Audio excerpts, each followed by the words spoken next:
Joe Rogan Podcast. Check it out. The Joe Rogan Experience. Train by day, Joe Rogan Podcast by night, all day.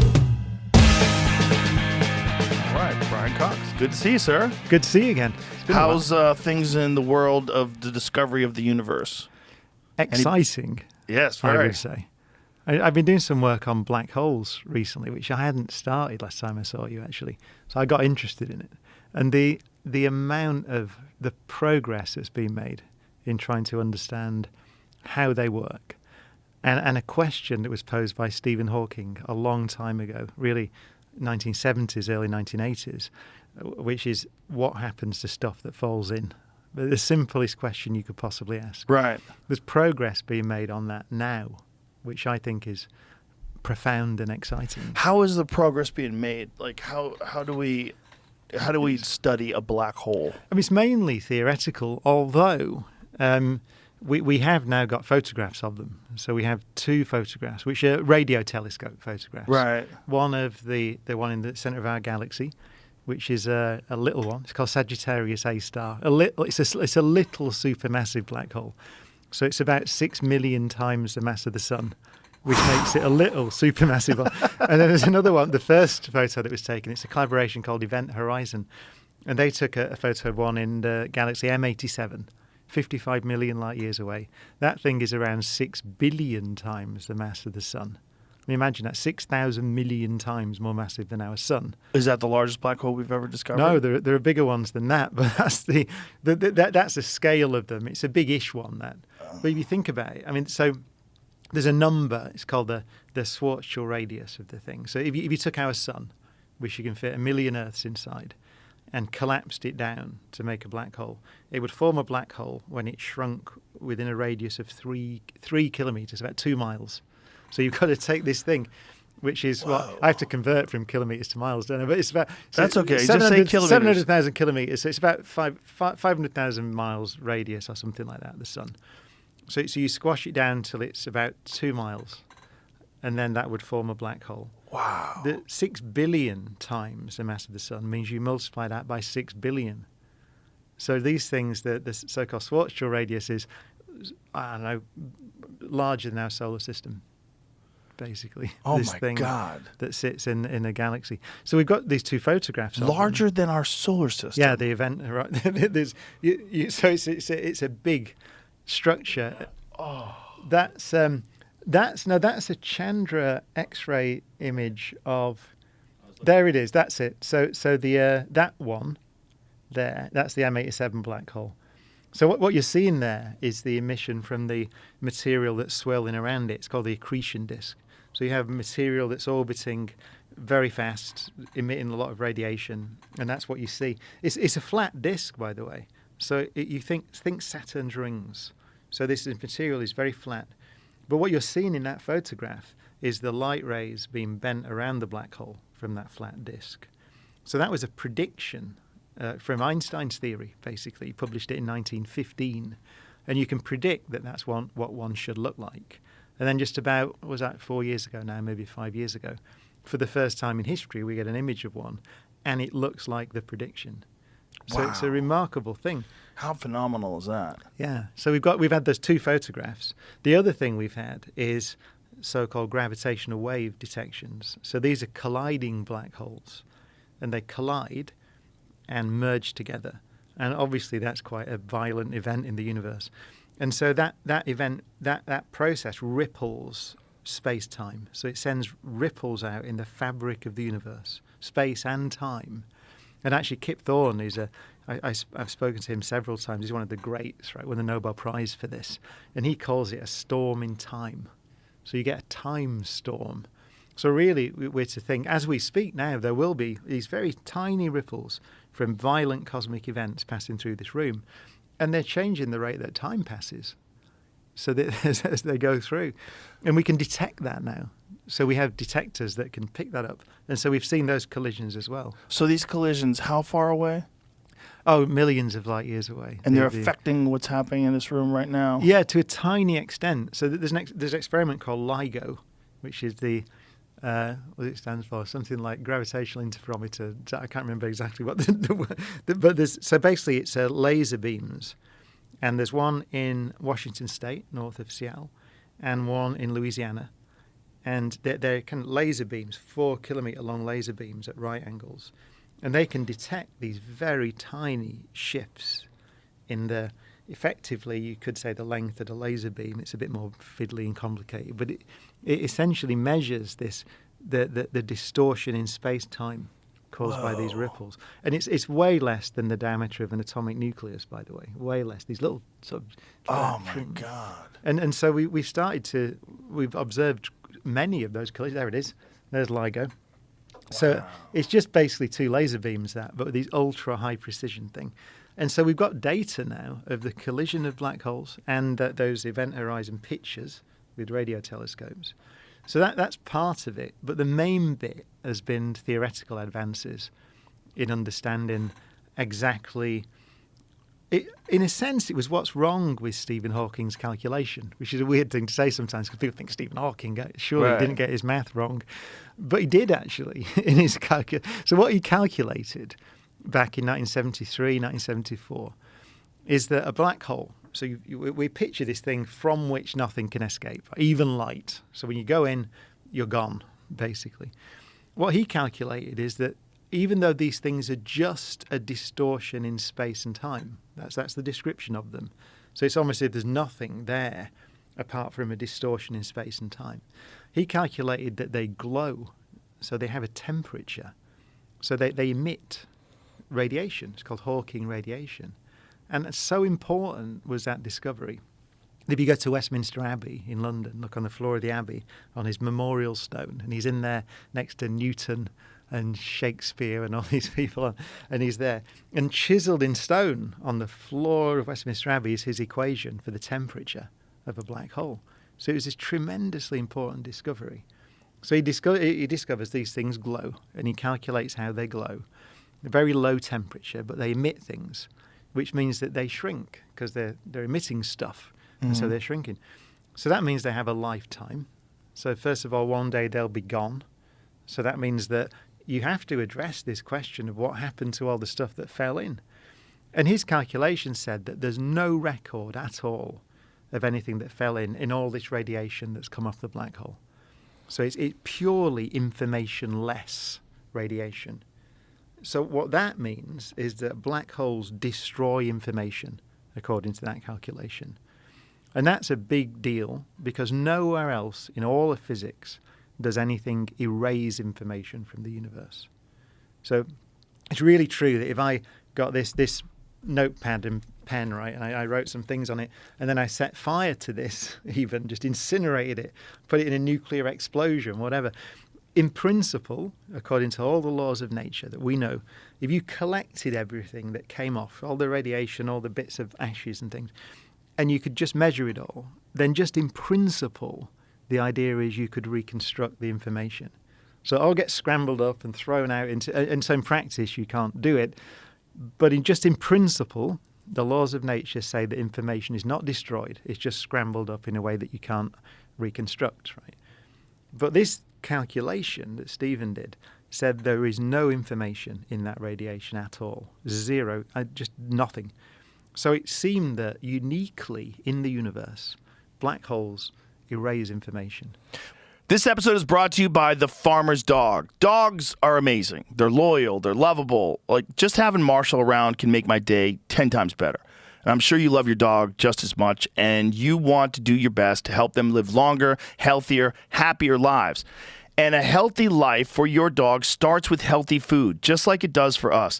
There's a reason having a balanced diet is so important. So how do you know if your dog's food is as healthy and as safe as it can be? Well, Farmer's Dog gives you that peace of mind by making fresh, real food developed by board-certified nutritionists to provide all the nutrients your dog needs. And their food is human grade, which means it's made to the same quality and safety standards as human food. Very few pet foods are made to this strict standard. And let's be clear, human grade food doesn't mean the food is fancy. It just means it's safe and healthy. It's simple, real food from people who care about what goes into your dog's body. The Farmer's Dog makes it easy to help your dog live a long, healthy life by sending you fresh food that's pre-portioned just for your dog's needs. Because every dog is different. And I'm not just talking about breeds. From their size to their personality to their health, every dog is unique. Plus, precise portions can help keep your dog at an ideal weight, which is one of the proven predictors of a long life. Look, no one, dog or human, should be eating highly processed foods for every meal. It doesn't matter how old your dog is. It's always a great time to start investing in their health and happiness. So, try the Farmer's Dog today. You can get 50% off your first box of fresh, healthy food at thefarmersdog.com/Rogan. Plus, you get free shipping. Just go to thefarmersdog.com/Rogan. Tap the banner or visit this episode's page to learn more. Offer applicable for new customers only. When you say there's no information, like how are you measuring whether or not there's information in it? So really in bits. I mean, the idea is, and I should say it's very much in principle this. So no one thinks in practice you could reconstruct what I wrote down on this if you set fire to it. But in principle, well, maybe sometime in the future, maybe a million years from now. In principle, you could just collect everything. Well, then somewhere in that all that radiation and ashes and light that's come off the thing is the information. It's there. So you could reconstruct the book or what I wrote on this page in principle. But the thing about Stephen's calculation was that even in principle, it said there is no information. And by the way, it's kind of easy to see why, actually, because this radiation, this Hawking radiation that comes off the black hole, it's coming from the horizon of the black hole. So I should say what the horizon is, maybe. So it's if you remember, I said that the sun, if you squashed it down within 3 kilometers of radius, you'd get this kind of distortion in space and time, from which, if you went in across this region 3 kilometers, you went inside it, you couldn't get out. So that's called the event horizon. So you wouldn't notice if you fell through the horizon of the black hole in the Milky Way galaxy. If you went into that one, we could be falling through that horizon now in this room, and we wouldn't notice anything, except that we couldn't get out again. And ultimately, in a few hours, in that case, time would end for us. So you go to the end of time. We could talk about that. There's a picture of that. Maybe I should talk about this. Is getting quite complicated already, isn't it? We didn't start in a relaxing way, did we? I don't know. No need to. No need to. Let's get right into it. So we wouldn't notice. Not for the big black holes. So these supermassive black holes, we could fall across this horizon. It's just like being in empty space for us. So we would just be talking now when we could have been talking on the outside of the horizon, and by the time I finished the sentence, we could be on the inside of the horizon, inside the black hole. And according to Einstein's theory, at least, which is the theory that predicted them initially, we could just do that. We could just go in, and we wouldn't notice for a bit. The thing we would notice ultimately is you go inexorably. There's nothing you can do. You go to this thing called the singularity once you've crossed the horizon, and you are going to that thing. And then the question arises, what is that thing? And one answer is we don't know, but in Einstein's theory, it's the end of time.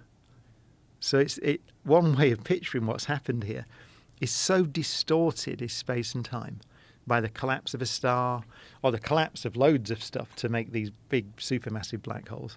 We don't quite know how they form, actually, but it's collapsing stuff.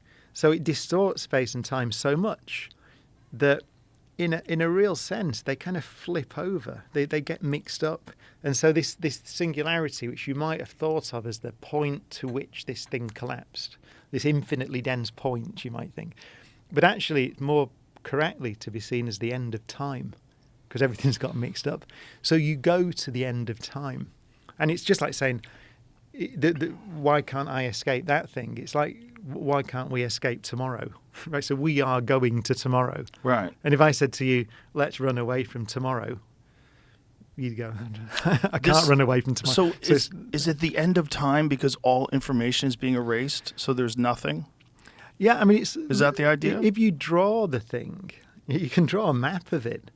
And it just literally time ends, just purely in Einstein's theory. This is 1915, his theory of general relativity. You just get a line there, a line that says there's no future beyond this line. It just stops. Okay. So, I mean, admittedly, that's not... We think there's a lot more to it than that. But Is it just we haven't figured the rest of it out yet? Well, that's the thing. So we're starting to get hints about what might happen, which is leading us. So to backtrack a bit, why does this calculation Stephen did? Why has it got no information? Why does it say there's no information in this radiation?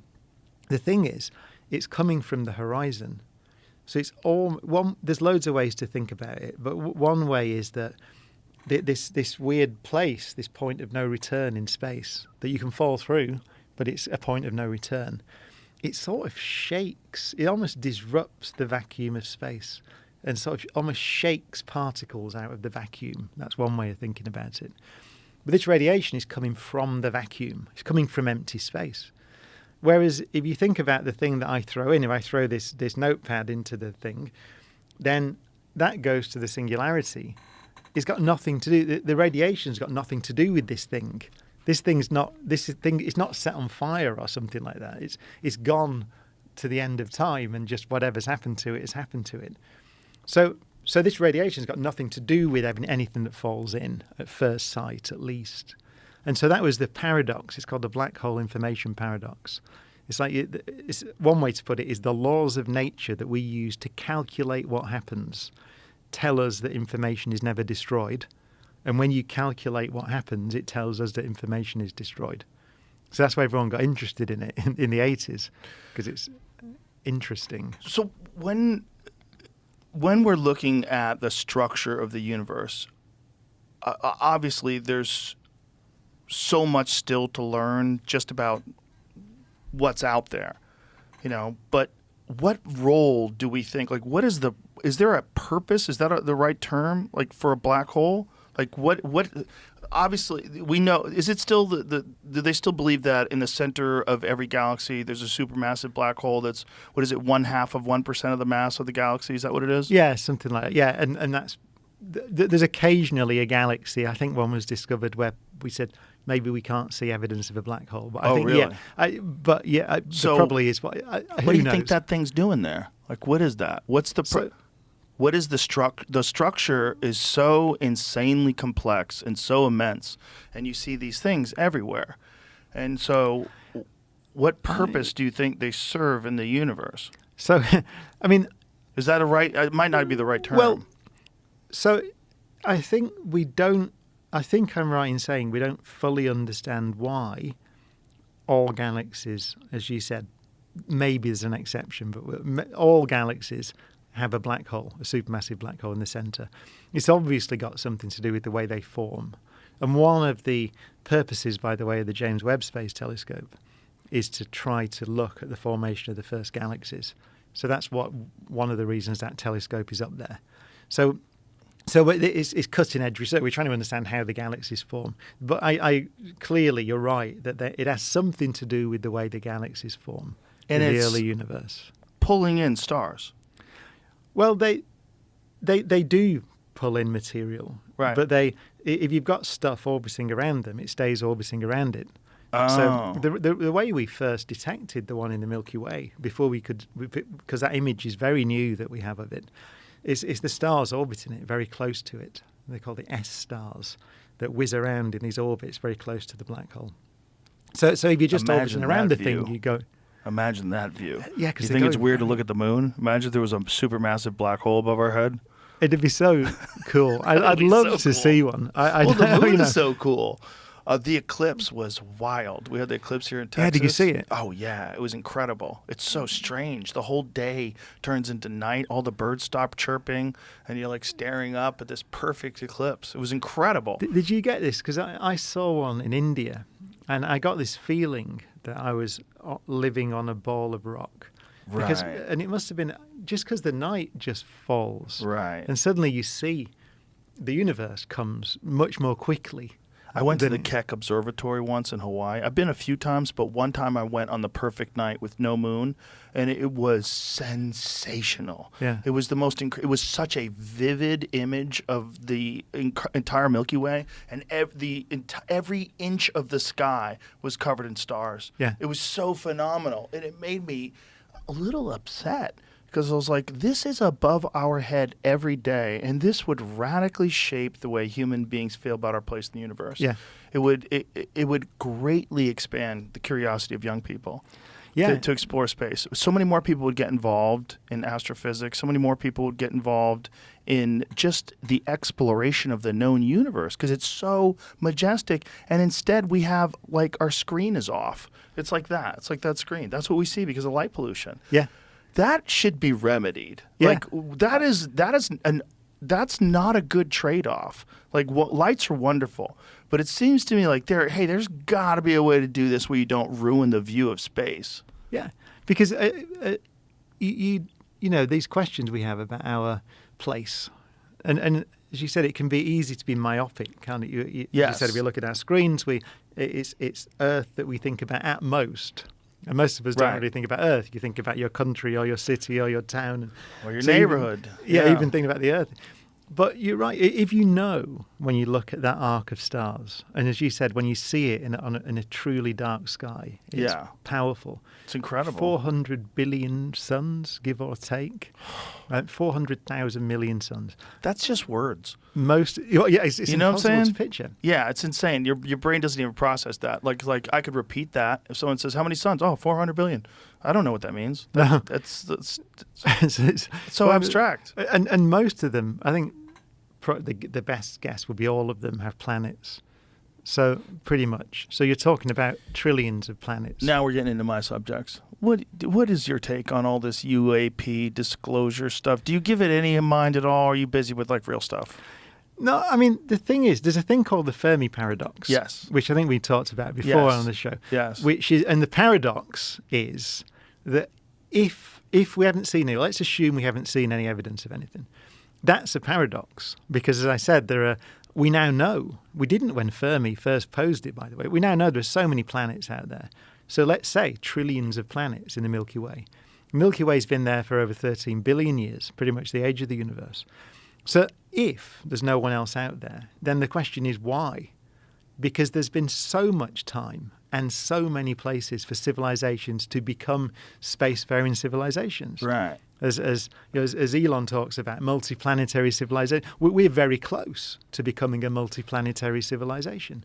And once you have become a multiplanetary and multistellar civilization, if you become that, you're immortal, basically, essentially. Right. So the question is, the paradox is, why does it appear nobody has done that? So the first thing to say is, I would not be surprised, right? If a UFO landed here now in the parking lot, I'd actually, not only would I not be surprised, I'd be relieved, actually. Because I'd be like, this is good, because it'd be a weight off my shoulders, because I'm worried Right. That we're the only ones. That's and a terrifying scenario. And we're going to make a mess of it. Yeah. And so I'm worried that we could talk about But that. isn't it bizarre? Like, one of the things that's fascinating about looking into the night skies, because it's so humbling, because it's so immense, it kind of puts everything into perspective, and it just gives you this, like, different view of the world. So the universe is so vast and so spectacular. Why is it so important that we exist? To us, it's so important that we exist. And if we make a mess of this and we wind up dying, the universe is so big. If we were the only intelligent life in the universe and it didn't matter, we blew ourselves up, like, it's just a weird aberration that's attached to a survival instinct. Like, we're a weird biological aberration. If you think about, let's assume, so we didn't finish the UAP thing. Yeah, we'll get back So to I it. was just We'll saying, yeah. circle around. So I don't know about that, but anyway, let's assume, just for the purposes of this, that we're the only ones in Yeah. our galaxy. Let's say. Okay. Then I would argue that. So there's a question I ask in these live shows that I do. I start with a question which is kind of a joke in a way, which is, what does it mean to live a finite, fragile life in an infinite, eternal universe? Which is a good question, right? That's what you're asking. Yeah, right? that's What does the it real mean question. to live this finite? Right. The first thing to say is meaning, right? What does it mean? That doesn't sound like a scientific concept in a way. Meaning, Right. I would argue that whatever it is, it self-evidently exists because the universe means something to us. I would argue that it's a property of complex biological systems. So whatever it is, it's something that emerges, in this case, from human brains.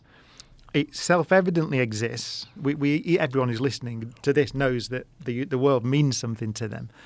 So I would argue that if this planet is the only planet in our galaxy where complex biological systems exist, right, at our level, then it follows it's the only place where meaning currently exists in a galaxy of 400 billion suns. And therefore, I would argue, just for that very basic point, that we have a tremendous responsibility in some sense. Because by the way, I gave a talk, a little video thing at one of the climate summit, the COP climate summit in Glasgow in the UK a few years ago. And they asked me to do a little video to the world leaders. And I think they thought I'd say, welcome to Glasgow, have a nice meeting. But I made this little argument as fast as I could. I said it's possible, at least, that this is the only place where complex biology has emerged in our galaxy. If that's true, this is the only island of meaning in a galaxy of 400 billion suns. And you are responsible for it because you are the world leaders. Therefore, if you destroy it through deliberate action or inaction, then each of you would be personally responsible for destroying meaning in a galaxy of 400 billion suns, potentially forever. Now go and discuss that. Was my intro to Glasgow. Now, and we can all argue, because people will be listening to this going, this nonsense, how can it be? We can all argue about whether that's true. What I would say is, given that, as far as I'm aware, we don't have any good evidence to the contrary, which goes back to your previous question, it's a reasonable working assumption. So why don't we just operate on that basis? And then, if someone lands tomorrow, as I said, I'd be very delighted, because then what I just said would be false. And we could relax a bit and go, it doesn't really matter if we destroy ourselves to some extent. But so I think it's worth taking seriously the idea that civilizations are very rare. Now, and by the way, I used to say, probably last time I was on actually, I used to say that in the far future, then the complex life will cease to exist. So it probably doesn't matter on a global scale, but it matters locally because of this idea that meaning emerges from complex biological systems. So if you don't care about that, what do you care about? But actually, I read a book. Have you had David Deutsch on the show? David Deutsch is a really interesting physicist. I don't believe I have. He's one of the founders of quantum computing, and so he's a big figure in quantum computing in particular, but he's a great thinker. And I was reading some stuff he wrote recently, and he pointed out that it's not necessarily true that life is temporary, because you could imagine a situation as you go into the far future. Let's imagine that we continue for 1 million years or 1 billion years as a civilization. Imagine what we could do. It is possible that life can get so advanced in the universe that it can start to manipulate the universe itself. So, or at least stars. He said you could imagine, for example, just imagine, really wild speculation, but imagine life gets so advanced that it can start to change the destiny of a star. Maybe it could start to add material into the star or something, whatever. So we don't know how to do that or if it's possible, but imagine it could. Then the evolution of stars life would matter in the sense that it could start to change the way that the universe behaves on a large scale in the future. And so it reminded me, actually, there's another great book by John Barrow and Frank Tipler called The Anthropic Cosmological Principle from the 1980s. It's one of my favourite books, actually. And I remembered it. And in there, they speculate about this life in the far, far future. And if it became powerful enough to manipulate the whole universe or the observable universe, then suddenly you can't make predictions about the far future unless you consider the possible impact of life on the universe. And whilst this is, I should say, it's wildly speculative, but it's actually logically, it's quite an interesting point. So I kind of disagree with myself a few years ago, where I would have said that life is extremely valuable because it brings meaning to the universe, but temporarily. And so it brings these brief, like flickering candles of meaning, and then they go out again. But it's worth considering. It might not necessarily be true that if you really think, I mean, just to say, I mean, it must sound to many people listening just nonsense, right? Science fiction. But if you think our civilization has been around for, 10,000 years at best, really, give or take. And in that time, we've sent stuff out of the solar system. Although we don't yet, we're way away from being able to manipulate stars, we can manipulate planets. So we are changing the way this planet operates. Life has changed it. You know, the oxygen in the atmosphere, before we appeared, the oxygen in the atmosphere is a product of life. So life already, we know, changes planets. And so I like that speculation that just possibly it's not just a temporary little phenomena that flickers in and out and then disappears again. It could have a real bearing on the future of the universe. And you could also make the argument that intelligent life might be the universe's way to force change. That intelligent life seems to inevitably, like intelligence itself must come out of curiosity, because otherwise there's no reason to seek information. So intelligent life consistently seeks information and then constantly demands innovation. Like intelligent life is not satisfied with the iPhone 14 and wants the 15 and wants the 16 and wants to keep going forever and ever and ever. Well, if you scale that up, you get this current dilemma that we're in with just artificial intelligence and the concept of sentient artificial intelligence, and then quantum computing, and you get insane amounts of computing power powered by nuclear reactors that are essentially a life form. Well, if that thing says, you guys are doing it all wrong, I got a better way, and it starts making better versions of itself because it's sentient, if you scale up 1,000 years from now, you could imagine it becoming God, like a godlike property, like an unstoppable force that has access to every element in known space.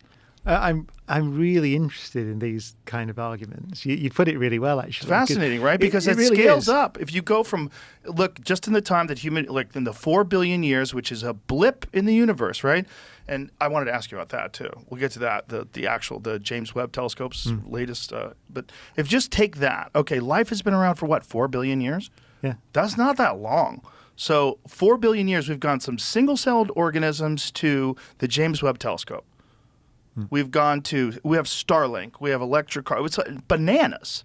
Yeah. You could imagine if we had another 10 billion years to exist.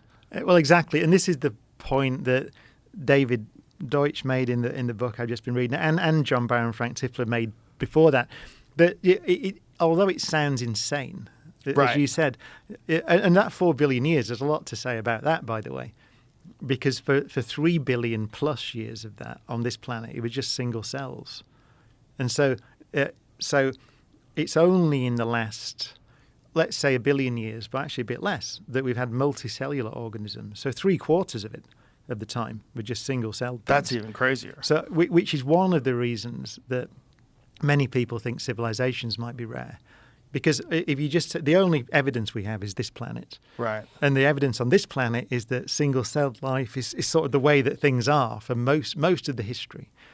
And then, so it seems like an accident in a way that happened late on in the history of life on Earth that produced multicellular life.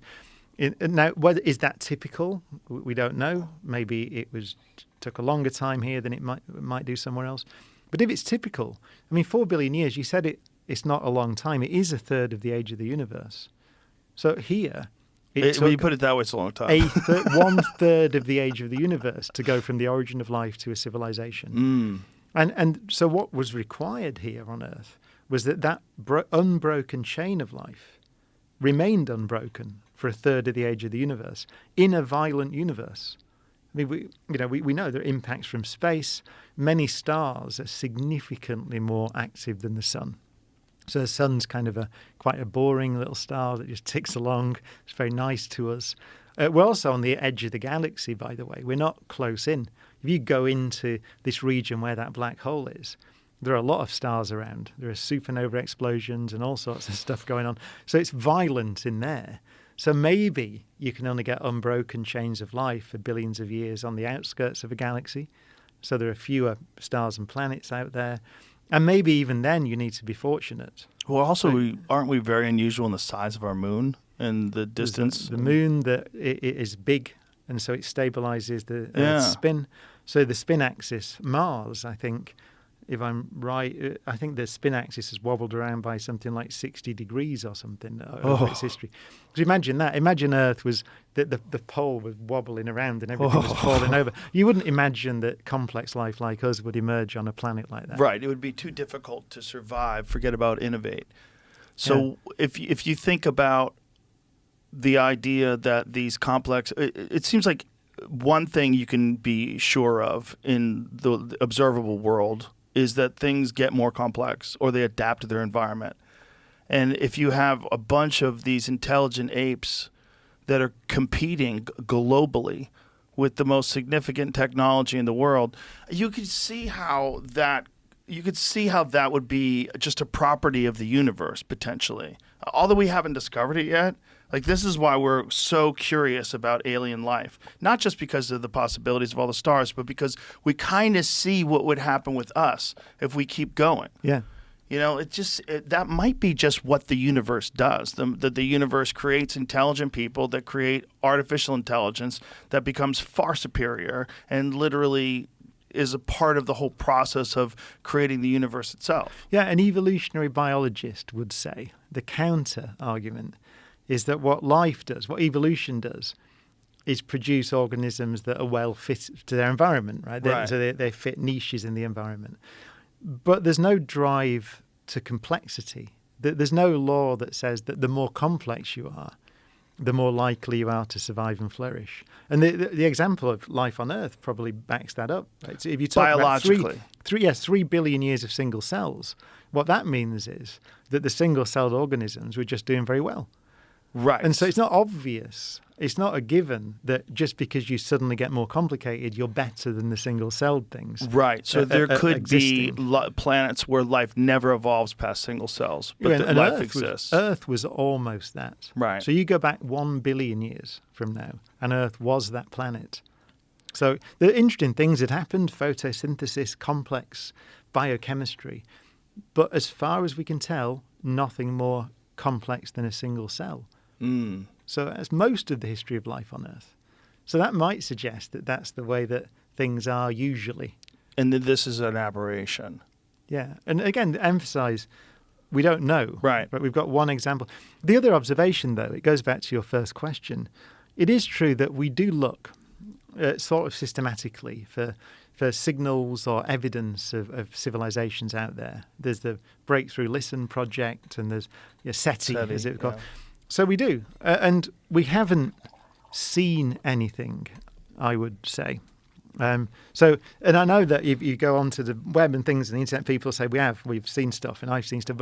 But just the basic point, as far as I know, scientifically speaking, we haven't seen anything at all compelling. No. But basically nothing. Basically nothing. And so astronomers have a name for it. They call it the Great Silence. The Great Silence. And it's a tremendous mystery, as I said earlier. But it does seem that the universe is quiet, as far as we can tell. Is it possible that we're looking for something that is not applicable to this particular type of civilization? Yeah, there are different. So the counter arguments when we say we've seen nothing, therefore, as far as we can tell, there's nothing out there. You could say, well, what if the civilization that evolved is far ahead of us? What if the space probes are the size of an iPhone?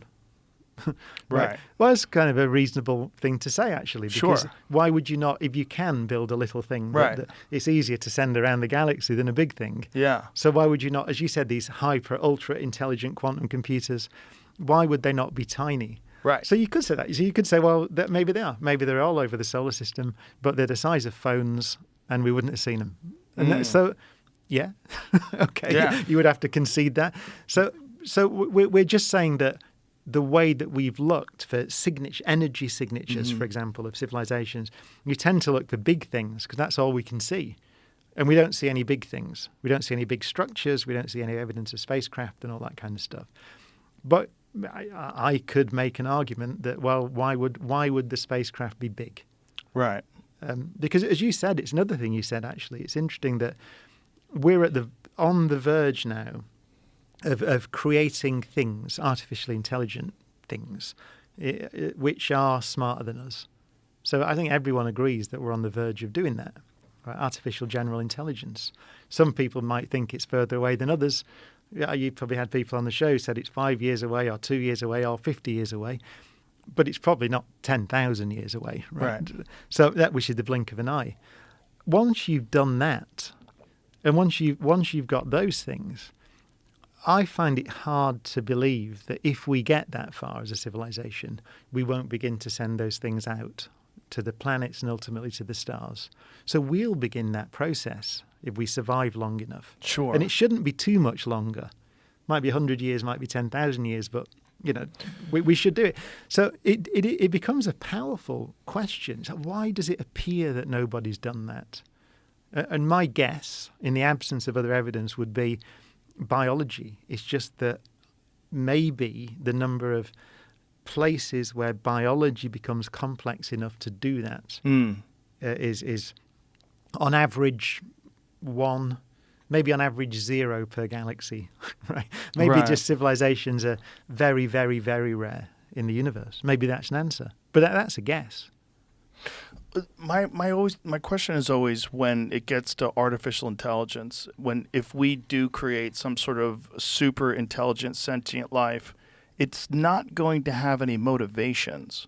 And you could say, well, if you program it to have the motivations, but it becomes sentient, it recognizes the illogical programming, it's going to reject it. We've already seen evidence of that.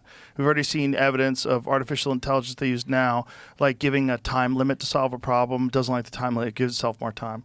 Like it's like they're maneuvering and thinking, right? So I assume that they would do that. So why would they want to explore? Isn't curiosity a part of what it means to be a biological thing that has to worry about instincts? You have human reward systems. You want to breed. You want to take care of your DNA. You want to protect your community. These biological things that are from us being intelligent animals. If we transcend that, or if life transcends that to the point, whatever we want to call this intelligence that's in a digital form that's far superior to our intelligence, what motivations would it have? It's not greedy. It doesn't have lust. It doesn't have the desire to control resources. It might have like some sort of mandate to stay functional. But other than that, what's it going to do? Well, why would it do anything? And that might be ultimately where we go to. This idea that everything has to keep progress, we have to build bigger skyscrapers, that might be stupid. That might be nonsense. And intelligence might find a way to exist in a much more static state where it doesn't have any desire to expand. There's a lot of points in there, and it's so you're right. What you're arguing, I suppose, is whether intelligence is integral to the structure, the biological structure, or whether it is a separate thing. And I think so. Again, I think the answer is it's not known. You could argue either way, but the counter argument would be that the brain, these things, are just computers. Ultimately, there's nothing magical in there. There's nothing that it is connected to a body. And so there are these sensations. But it doesn't seem to me impossible that a silicon-based life form or whatever it is, obviously it has sensors, it has access to the environment, it exists, it thinks.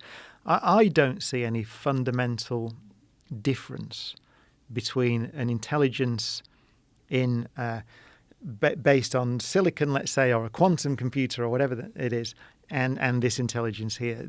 So I know that many researchers in this area do say that it's not a brain. They call it a brain in a jar, don't they? And say, well, that's not right. It needs to be connected to all this. This is part of our intelligence, and that's surely true as well. Sure. So it's a very good question, but I suppose if you say it's not obvious to me that a different kind of intelligence in a different structure running on a computer or whatever it is would necessarily have different motivations to us. I mean, you could equally well argue that these motivations to survive and curiosity and those ideas, the desire to explore, you could argue those are fundamental properties of intelligence and not of biology. But isn't it intelligence that's motivated by a finite life in a vulnerable physical frame? Because we're constantly most innovation relies upon quicker, safer transportation, more secure buildings, things along those lines, and then computers that help you do your job better and actually could do things that you can't do. And this is a lot of it is based on this other weird thing we do where we want to control resources and we want to figure out reasons why these people are bad so we can go and take their stuff and then enter troops and dig the oil or whatever you have to do. Look, we're constantly in this battle for resources that if you take it back to tribal times, it's like a natural human instinct. Like we had to protect the food sources. We had to fight off the conquering tribes. You had to protect your DNA line. All these things are why we became innovative. We had a motivation to stay alive and to thrive.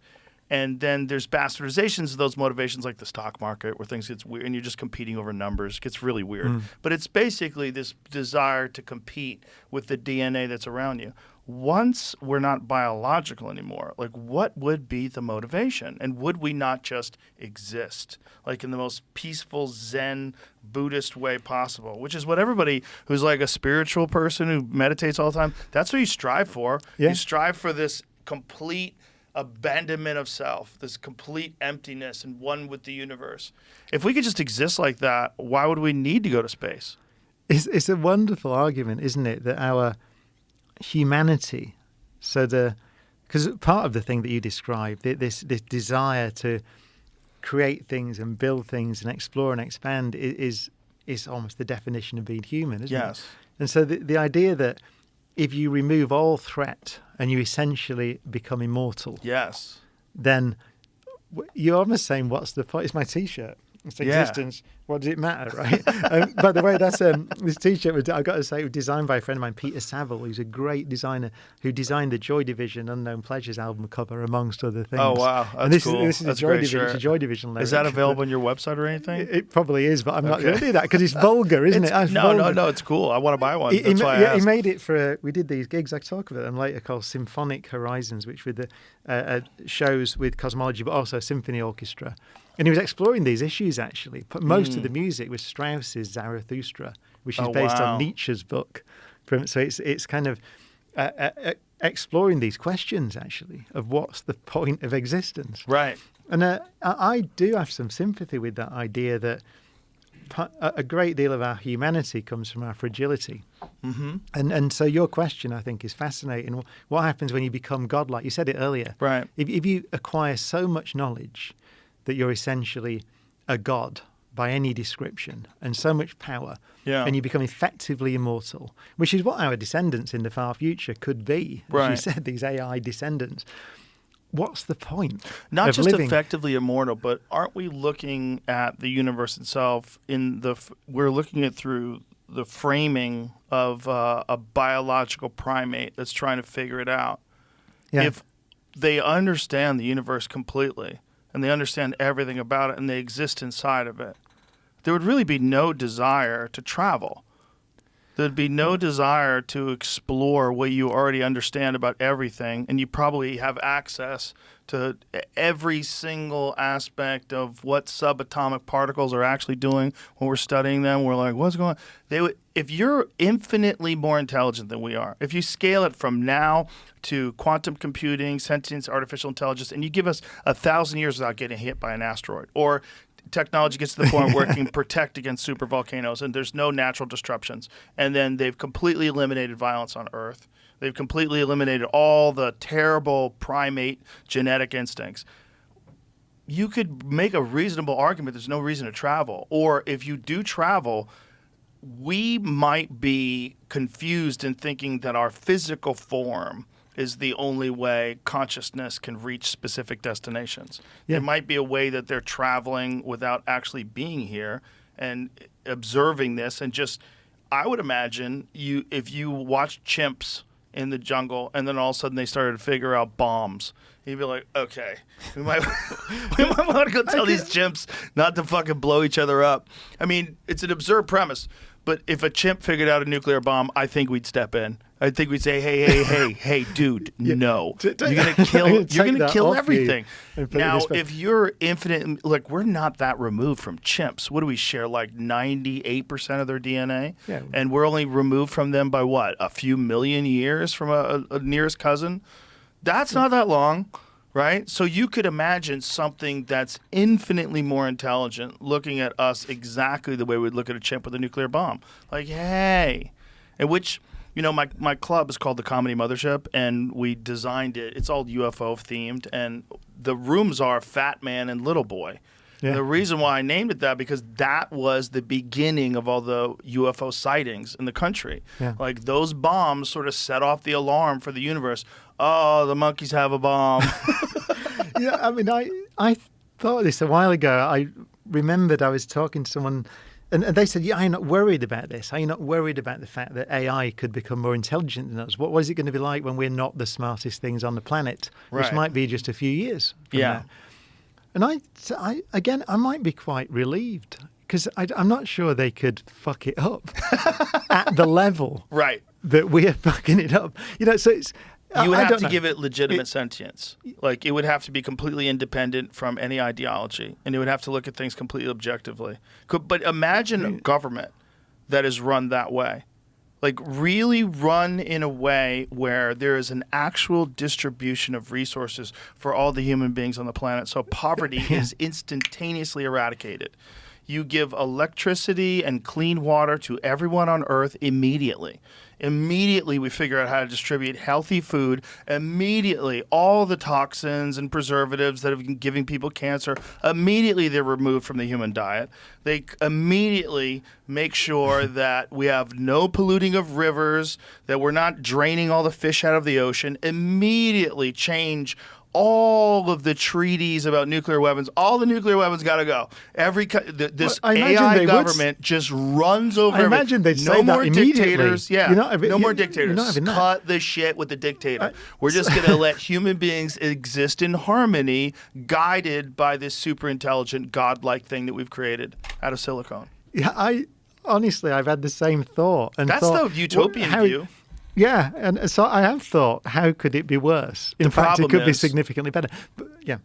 AI gets fucked with by people, right? And the AI we've seen so far has all the greasy fingerprints of human emotion and illogical. Like, when Google released their AI, they asked them to show photographs, create images rather, of Nazi soldiers. So they did a diverse group of Nazi soldiers, including an African-American woman, an Asian woman, a Native American woman with braids who was a Nazi.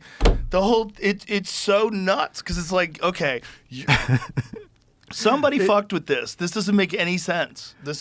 You can't do that, because if you get a virus, an illogical virus that somehow or another gets into AI and it's unchecked, if AI isn't completely logical and objective and sentient and basing it just entirely on what's best for the human race, then you just have a superpower that you have control over, and then you can decide, like, no more abortions. You can decide exactly. Well, and as you said, what the definition of what is best is a moral decision that we make. But you could make some distinctions in terms of, like, allocation of resources. Like, you could make some.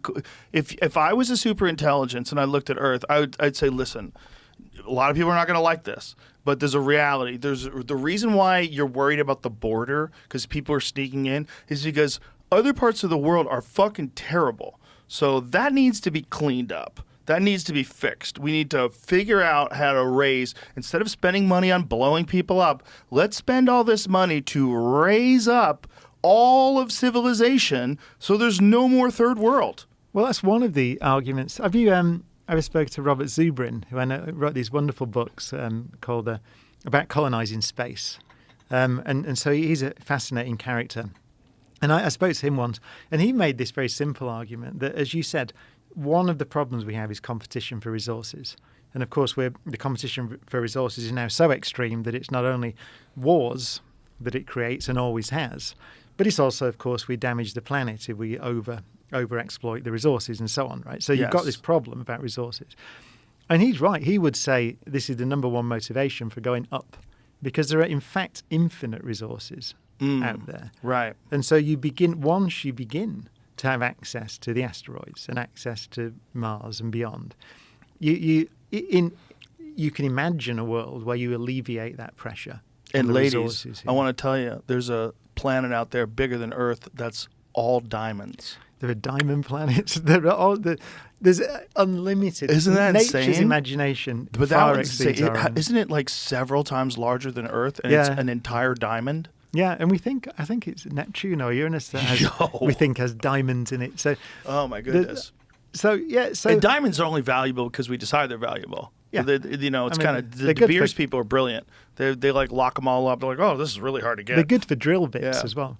But we But- can make them for drill But bits. this is right? the interesting thing. You can make them for jewelry as well, but some women don't want them. Don't want the artificially. No, they want the constructed real they want ones. They want the ones that came out of the It's earth the way only. that we value things. Gold. Yes. Gold is another example, right? It's valuable because there isn't very much of it. Right. There's so little of it. It's like a football field, right? Yeah. A football field of gold in the whole world. You know, by the way, that we were talking about the gravitational wave detectors earlier and the collision between black holes that we detect with them.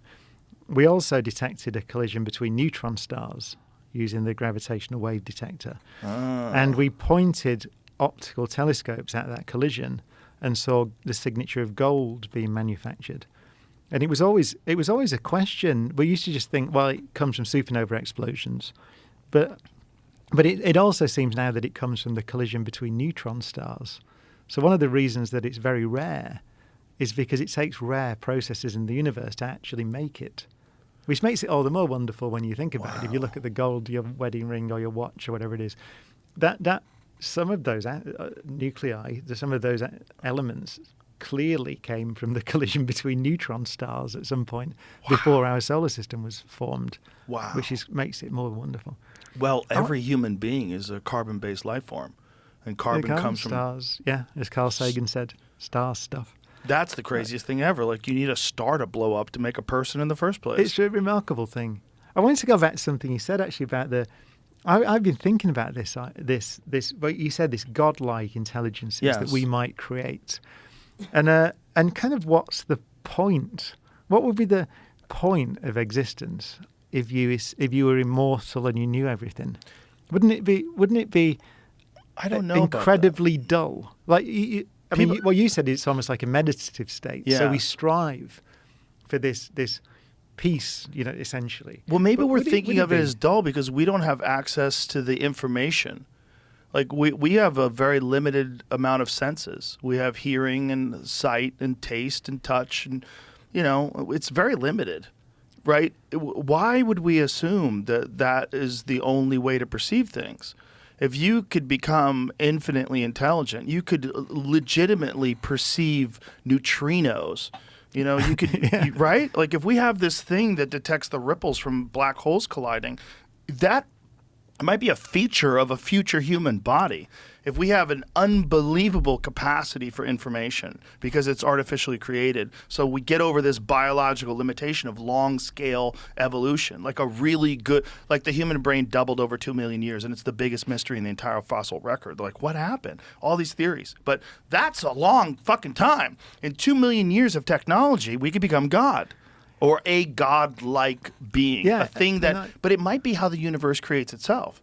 The universe might facilitate that through these biological beings fighting over resources and territory, which ultimately leads to innovation, which ultimately leads to cities and agriculture, which ultimately leads to safety, which leads to schools, and people start sharing information. You get curious people that figure things out, and you have to battle ideologies along the way, which makes you work harder. We all look back, well, look what they did to Galileo, and everybody has these. Science has to advance, and this along with materialism. So materialism is a primary driver. Everybody wants the newest, latest, greatest thing. You can have a car from 2007 and it's great. It's indistinguishable from a car today in most ways. It's just a car. But you're like, oh, they got the new one. Oh, that's the new Lexus? Look at that. Oh, four-wheel steering. And we want constantly new stuff. We want to keep up with the Joneses, I'm the biggest dummy in the world. I got a new iPhone. It is actually better. It's got a few features. One of the things that's very fascinating is I was in the mountains last week. You can text message people with no one around you, no signal, woods forever. And if Yeah. you hold your phone in a particular part of the sky, it'll tell you which it's way the to scan satellite, yeah, it. it can And the use satellites, satellite yeah. allows you to iMessage back and forth with people. Yeah. Totally like you are 5G everywhere. It's crazy. And So you've already achieved nirvana then. You don't need to go any further. it's fascinating. It's so fascinating to me. but I'm so enamored by it. I would argue, I think, imagine that you had access to, as you said, essentially infinite knowledge. Yes. Imagine you were one And of infinite these beings senses. in the future. Maybe the things that we created Right. that essentially know almost everything there is to know in some Right. sense. I think that they would feel there was no point in existing at all. But 'Cause why isn't that a human thing? This idea of a point? Like I make this argument with people. There's a Buddhist concept that I think it's Buddhism or some strains of Buddhism, where you live your life over and over and over and over again until you get it right. Until every time something comes up, you make the right decision, you achieve enlightenment. You do it over. And I said that to someone and they were horrified. Like, oh my God, could you imagine living life over again, starting off as a baby, going through high school again? Oh, I couldn't do it. I'm like, but you did it, and you're alive now. Like, I really enjoyed life. I have great friends. I have a great family. I have a fantastic job. I live in a great place. Like, if I had to keep doing this forever, why would that be horrible? I like doing it every day. Why would I not like doing it? I don't understand. Like, I don't understand this idea that if something is infinite and it goes on forever, that's terrifying. Whereas if it's existing right now, I know you're going to get tired. I know you're going to go to bed. I know you're going to get hungry. I know you're going to eat. But you're just existing. It's this state of existence that varies depending on emotions and mood and stress levels and environment, but it's just existence. But if existence was eternal and it just kept going on and on, why would that be terrifying for you when you're enjoying it now? But if you think about some of the things that make us, the most important things that make us human, so one of them would be hope, for example, Right. hope for the future, or indeed fear, or those emotions that are connected with not knowing, Right. not knowing what's around the next corner. As you said, even exploration. Right. So if you remove that, if you remove any sense of not knowing what the future will be, you do remove hope as well as fear. So you could argue that some of the best, the essence of being human, some of the things that we value the most Right. and make us most valuable in the universe in this sense, some of those things come from incomplete knowledge. I mean, surely hope does. Sure. How could you have hope and excitement about what's going to happen tomorrow if you know? But don't you think that it might be just a miserable existence. motivates improvement? That all that hope just motivates you to do better and get better? And don't you think that may be a feature It's of a like- biological it's like you said- organism? Well, it's like you said when you're growing up. You said like when you're in high school or when you're young, Christmas, for example. Right. You know, when you Christmas Eve. Yeah. And you go, what am I going to get tomorrow? Yeah. But it's one of the most wonderful feelings, isn't it? One of the most wonderful, like, oh, God, Yes. and the presents are Yeah, there. it's and you unwrap incredible. them. None of that would exist Right. if you were one of these super beings. So I Right, think but why? that maybe one of those But that's just most for vital us. components. It's just for us that it appears magical. When you're comparing that to black holes colliding, like, is it really so important what you got for Christmas? Well- but it's us. It's our biological needs, our needs for to be shown that we're loved. We got a good toy. Our excitement about something that we've wanted that was inaccessible. You know, something that you were hoping for Christmas and you got it. Like maybe a video game console. Oh, Yeah, but is you it finally purely got it? I think what I'm getting to is it purely biological? This think is a it's great us. conversation, by the way. I haven't thought about this, but it's only us. Is like, it just a property of intelligence? Does it? I mean, you're arguing, and it's a good argument that many of these desires come from our biological fragility. yes. And also the fragility of our planet, Yes. and as you said. But it could be that these ideas of meaning, of what it means to exist, of what is the point of existence, maybe that's a general property of any intelligent system. Well, it seems like it's imperative for survival. You have to have a reason to do it. It would be baked into the code if you wanted this thing to keep going. Otherwise, why wouldn't it just stick with, as soon as you figured out running water and electricity and how to ship food, why would you keep going? Is there such a thing as contentment, though, for anyone? It's possible. It's possible to achieve. I mean, that's what Buddhists strive for. That's what all that meditation is, the abandonment of all material possessions. But it might be horrendous, though. I think it would be horrendous. I don't want to abandon everything and no more sex and you can't have a glass of wine. That seems crazy. There and so that's what I'm kind of interested that a godlike being might be so bored and so devoid of all excitement because those things like hope and curiosity. Curiosity is one of the most foundational things, one of the most incredible. We both share that idea. Yes, for us. So if you know so much, right? Maybe what happens in a world where your curiosity is not there? You've got nothing to be curious about. Wouldn't that be horrendous? Isn't this a property of what it means to be a finite lifespan, a finite life form that exists on a volatile planet? That this hope and this survive. But if that is bypassed, why do we need to be anxious all the time? Why do we need to have hope? Why wouldn't we have a complete bliss, a complete connection to everything? You linked hope to anxiety. Is that right? I hope it works out. But I hope. But I was using You're fighting the anxiety by having an optimistic outlook. I have hope. I think I was using it in a different way, though. I was imagining hope as like I don't know, excitement for what's beyond the horizon. Sure. So not driven. This actually gets to the heart of what I think a scientist is. By the way, the difference between not only a scientist, but let's say what is a scientist? Or somebody just researching anything really. Someone who creates things. They're people who like to stand on the edge of the known.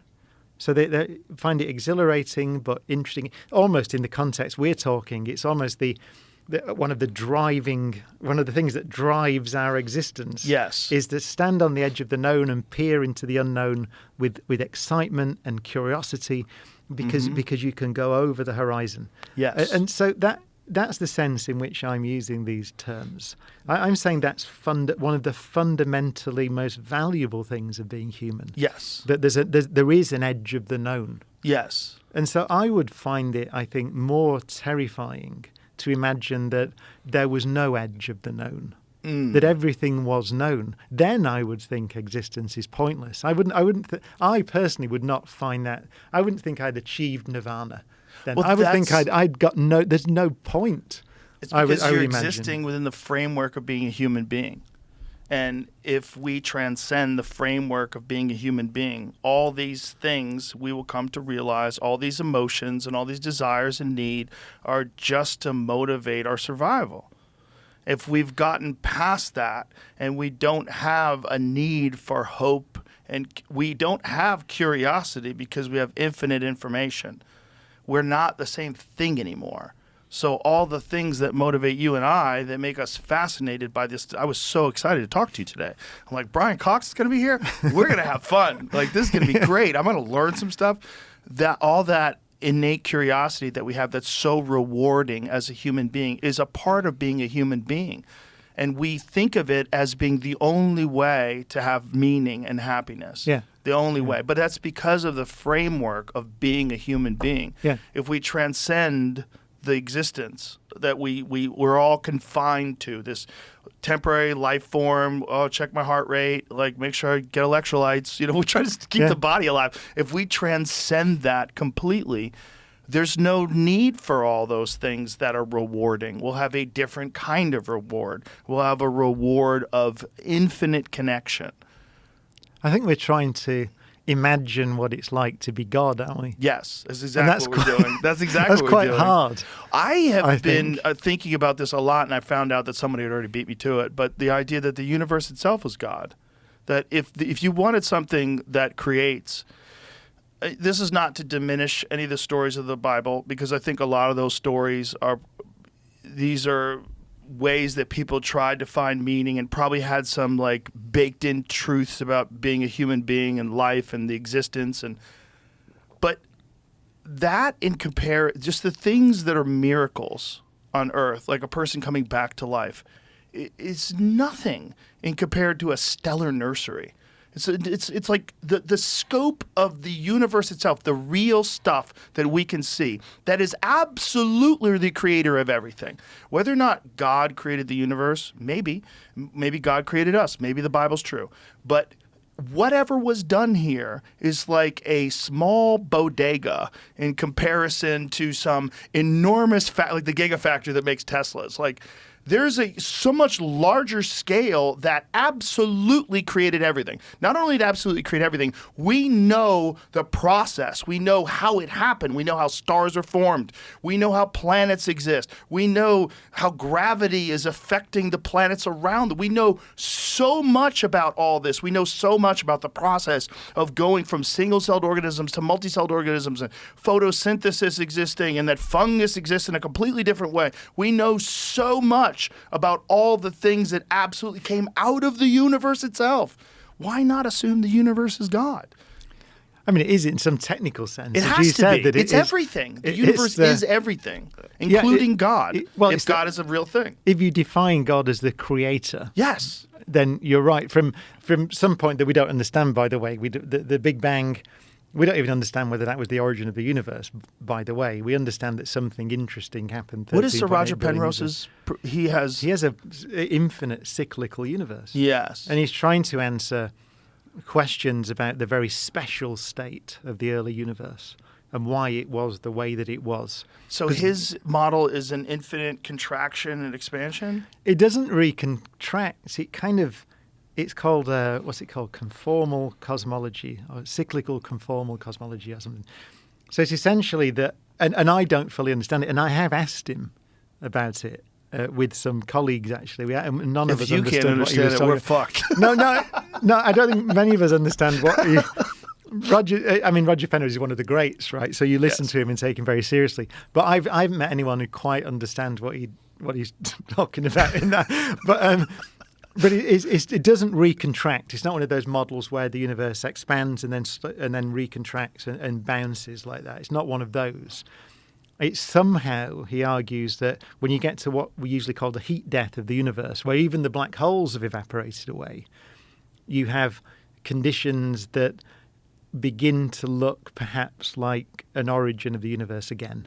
And I can't really fully explain it because I don't really understand what he's trying to say, right?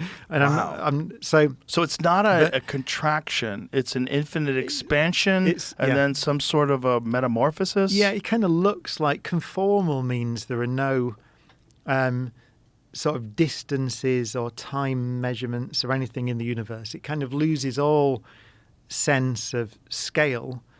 And then you could reimagine that as looking somewhat like the beginning. It's something like that he has in mind, but I really couldn't explain to you. I don't understand what he's proposing. Wow. There. So what it does tell you is that we don't know why or how the universe got into the state that we call the Big Bang. So we don't know whether the universe existed before that. We have theories that it did, theories called inflation, which are very popular theories. You'll find them in all the textbooks, which say that before the universe was hot and dense, which we used to call the Big Bang, space and time is still there, and the universe is expanding extremely fast. It's called inflation. And then that period draws to a close, and that expansion sort of slows down and almost collapses and changes. And the energy that was driving the expansion gets sort of dumped into space and changes and ultimately makes the particles out of which we are made. So that's actually the standard model of cosmology now. So we do have an idea that we redefine the Big Bang as the hot Big Bang, and it's not the origin of the universe in time. It's the end of inflation.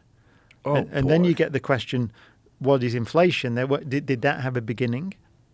And the answer is that in Einstein's theory alone, then yes. And Roger Penrose, actually, and Stephen Hawking proved this a long time ago, that just given Einstein's theory, you have this singularity, kind of like the black hole singularity, but at the beginning of time. But we do know that when you put quantum mechanics in and add that in, then it gets messy and we don't really know what that means. And so Stephen Hawking had a thing called the no boundary proposal. There's all sorts. Basically, the point is we don't know. So we don't know whether the universe had a beginning in time, I would say is the correct statement as we are at the moment. It's part of the reason why, by the way, getting back to the black holes, they're important and interesting. Because the study of black holes and this idea of information and how does it get out, that's leading us to suspect that space and time themselves are not fundamental, but they emerge from something else. So just in the way that we've been talking about consciousness emerging from this physical structure in our heads. So we don't know how it emerges. It's a very strange thing, but it emerges from this collection of atoms, right, in a particular pattern. Well, we think now, from the study of black holes, that space and time emerge from something else, which is kind of one way to describe it is just a quantum theory. So it's in quantum computing terms, it would be just qubits. So a network of qubits entangled together, just like a quantum computer. Out of that, we suspect that space and time might emerge. So surely we have to understand that process, and we don't really fully understand that, but we have glimpses of it in much more detail to start talking about the origin of time. Because in order to talk about the origin of time, you have to know what it is. And we don't actually know what it is, which is, and that's kind of, when you say that, it sounds bizarre, doesn't it? Well, how can you not know what time is? I think Einstein once said that it is the thing that you measure on a watch. But he said that as kind of almost a joke, because you assume in Einstein's theory there's a thing that the watch measures. But what actually it is, at the deepest level, is a good question. So, but it's funny, it's interesting that the study of black holes is forcing us towards these theories.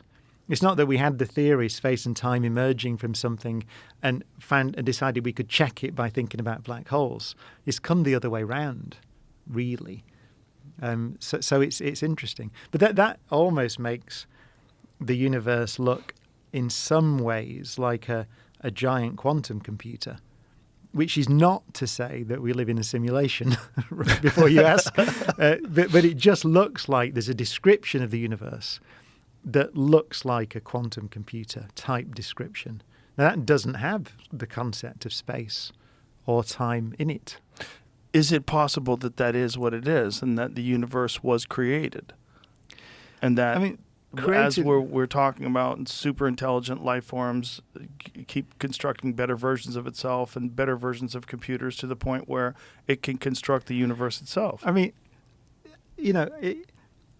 If we're seeing the code, if we're seeing the evidence, we're seeing something that mimics a quantum computer in the universe.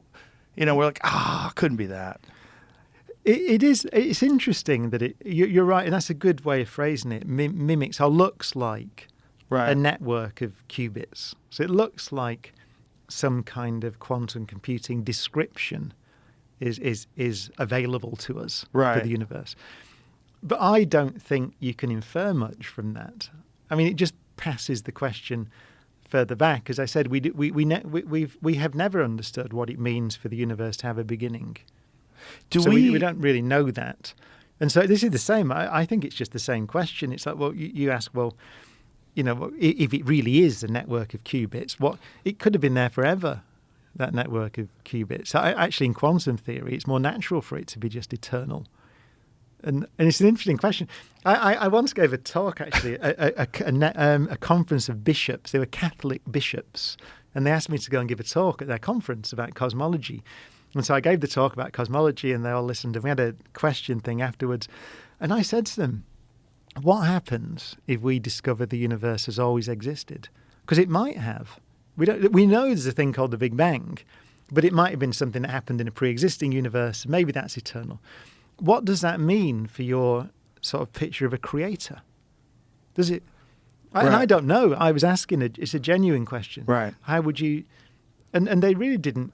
They thought it was a cool question and didn't have an answer, right? But it is. I think that idea that. It's a question to you actually. Are we more comfortable with the universe that began, or would we be more comfortable with the universe that had always existed? I mean, comfortable is a weird word because I always wonder if our whole desire to form the universe in terms of a beginning and an end is based on our own biological limitations. The fact that we have a birth and a death, we try to apply that to the universe itself because we know that stars didn't exist, and they do. They burn out. We know planets lose their atmosphere. We know things change and all these things. So I think we think, oh, well, this sun's going to die out. The universe probably had a beginning too. But why?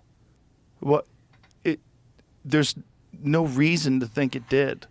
Like it's much more likely that it's always existed than it didn't exist, and then it became out of what?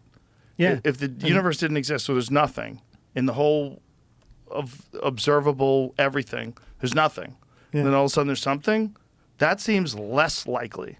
It seems more likely that this whole idea of a birth and a death is just we have this way of looking at things because of our own limitations. Like we think that everything has to have a beginning and an end. And you're right. I mean, you've had Sean Carroll on the show, yes, because he always points out that this question, why is there something rather than nothing, right, presupposes that nothing is more likely than something. Right. So whereas it might be the other way around. right, so right. We don't even know that. Right. Right. So but how does something come out of nothing? That's the big one. The history, I think historically, I think it's right to say that Einstein really felt, I think, that initially that an eternal universe was more natural.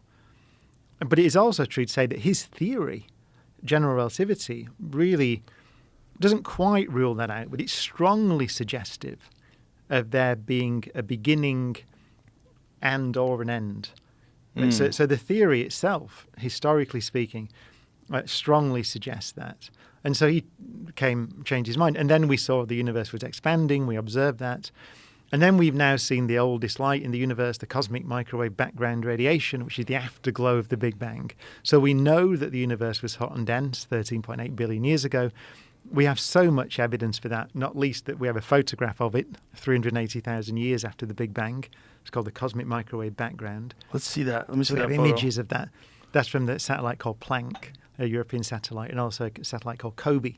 So we have these images of the afterglow of the Big Bang. We also have theories that tell us about the abundance of chemical elements in the universe, which match this perfectly. So there's multiple lines of evidence that tell us the universe was hot and dense. But none of that tells us that that was the beginning. That I think that would be widely accepted. It's a beginning in Einstein's theory. If you just take general relativity, there's a singularity there at the beginning of time. We don't know what it is, but it's there.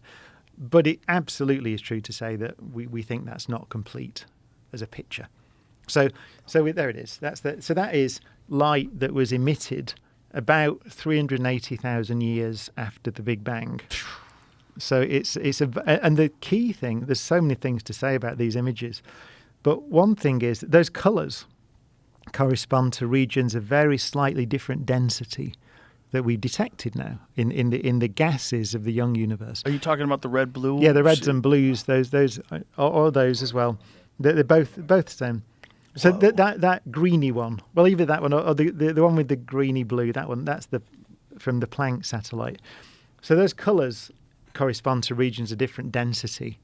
So in this young universe, 380,000 years after the Big Bang, that's only hydrogen and helium gas, basically, and a bit of lithium, some of the lighter elements, but basically hydrogen and helium.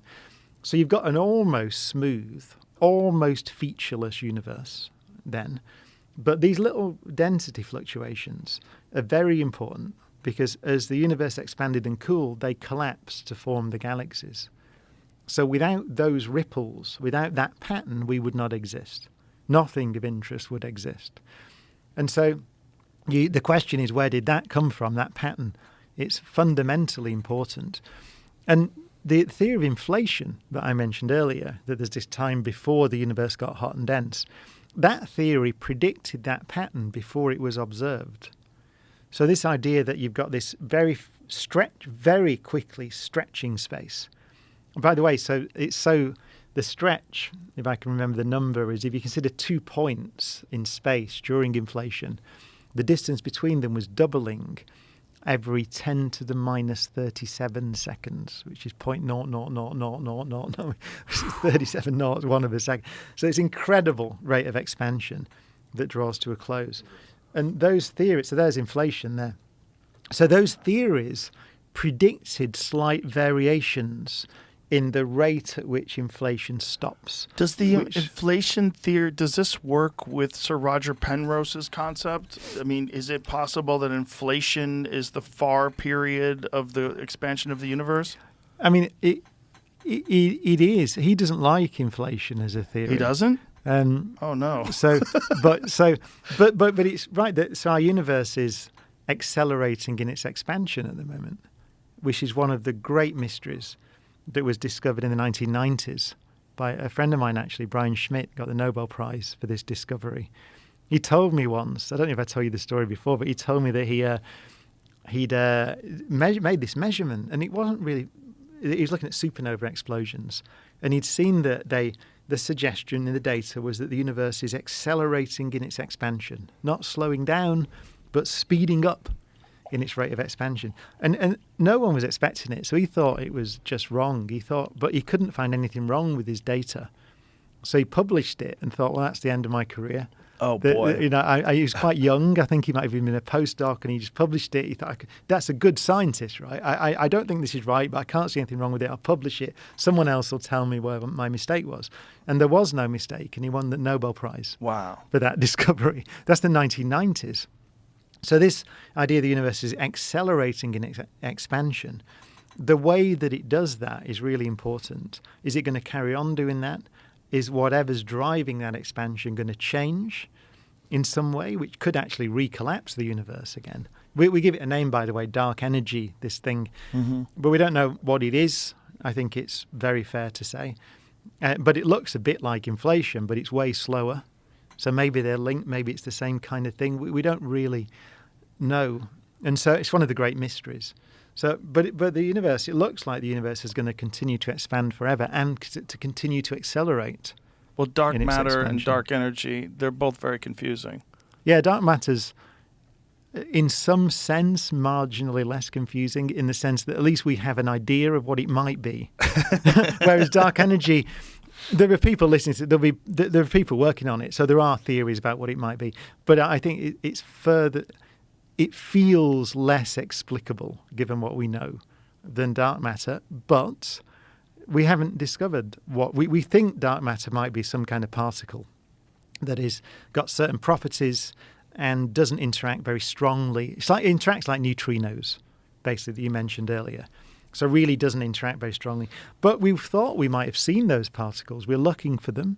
They would be passing through this room now, and so we could build a detector in here, and we do that, and we look for these particles. We haven't seen them. We thought we might make them at the Large Hadron Collider at CERN. I think many people thought that we'd see the signature of these things, and we haven't done. So it could be that we're not right with that picture. So, but that picture encompasses what percentage of the known universe? So it's about 5% matter, about 70% dark energy, and the rest, so 25% dark matter. So we're just less than 5%. This. That's crazy. Us. So, and the stuff we can see. So everything we can see in the sky, all the gas and the dust and the galaxies and the stars and the black holes, all those things, less than 5%. According to the standard model of cosmology. And so the other 95% is just like something else. knows something else. Yeah, and wow. So, but those are models. I mean, it's important to say that it's interesting because so we have a hypothesis which is strongly supported by lots of bits of evidence that dark matter is some kind of particle. So that's what you'll find in the textbooks. But it's true that until you find it, until you see it, then you haven't shown it to be correct. Are there alternative theories? There are, and they're not... Any compelling? No, they all have problems, and most of them have problems with that pattern, the CMB, the cosmic microwave background that we just saw. Because that pattern, what you're looking at actually in that pattern is acoustic, it's waves, sound waves essentially, in the early universe, that go through the plasma of the early universe. And they go out, and we know what speed they go through that plasma. So it's almost like you're looking at a pond and you're throwing stones into the pond. And they all land in the pond at the same time and send ripples out, little circular ripples in the pond. And they all overlap. And that's what that pattern is. So we're looking at sound waves going through this plasma. And those theories require the dark matter. The dark matter fits well if it's in there, in this plasma, in this kind of soup, this subatomic particle soup that's the early universe. And the way the sound waves go through it fit that idea. So that's one thing. But the idea also came from looking at galaxies and how they rotate, and galaxies and how they bend light and deform space and time, and how they interact together. So there's loads of different bits of information, observations of the universe, from the cosmic microwave background all the way through to galaxies, and the formation of galaxies and the theories that we have there that suggest there are these particles around that interact very weakly with light. So they don't really interact with light at all, which is why we don't see them, which is why they're dark. That's just like a neutrino, right? So like heavy neutrinos. And actually there was a theory once that maybe they were heavy neutrinos, but that's kind of disfavored now. And so we have loads of kind of different bits that fit. This is how you do science. You start with a theory and you make a load of observations, and you can infer things and you get a consistent picture. But very importantly, until you find it, until you really find that particle, then you don't know, right? So that's what we don't know. question. Just what we don't know is so fascinating. Just that aspect of it, that 95% of the universe is like, we're not really sure what it is. Yeah. That's and we've inferred it. So you might say, how do you know it's there? Which is a good question, right? I mean, if we've not detected this stuff, how do you know? And it's from Einstein's theory, really. So it's from gravity. It's from looking at the way that galaxies rotate and the way that these sound waves move through the early universe and the way that the universe expands. Because the way the universe expands is related to the stuff that's in the universe. So we can weigh the universe and find out what kind of different things are in there by looking at the way it's expanded and how that expansion history has changed over time. So it's all what you do with science, which is why it's true that you can criticize any one bit of it, and people will. So online, you'll see in the comments under this, there'll be people saying, "What about this? What about this? What about this?" Sure. And it's true that you can pluck away and pick away at any piece of it. But the way it tends to work is when you have this kind of consensus view of something, it's because you have multiple observations that all fit a particular hypothesis. And by changing one of them, by changing the explanation of one of them, you tend to mess the whole other thing up. You mess the wider description of multiple phenomena up. You mess it all up. So it's quite hard to find other theories at the moment that will fit all of those different observations. I mean, another example would be the age of things. It's interesting that we can measure the age of the Earth, right? And you measure it from geological processes, radioactive dating, and so on, and you can kind of measure the age of the Earth. You can measure the age of the Sun in a different way. You can measure it by looking at called helioseismology. So you can measure how much helium is in the core of the Sun, and the Sun shines by making helium from hydrogen. So by measuring the amount of helium in the core, by looking at basically sound waves, it's like an earthquake, but sun quakes. You can measure how much helium's in there, so you can get an estimate of the age of the Sun. And then you can get an estimate of the age of the universe by measuring how it's expanding and using Einstein's theory. The fact that they all fit with a picture of a universe that's 13.8 billion years old, a sun that's 4.5 billion years old, a planet that's 4.5 billion years old, the fact that it all fits is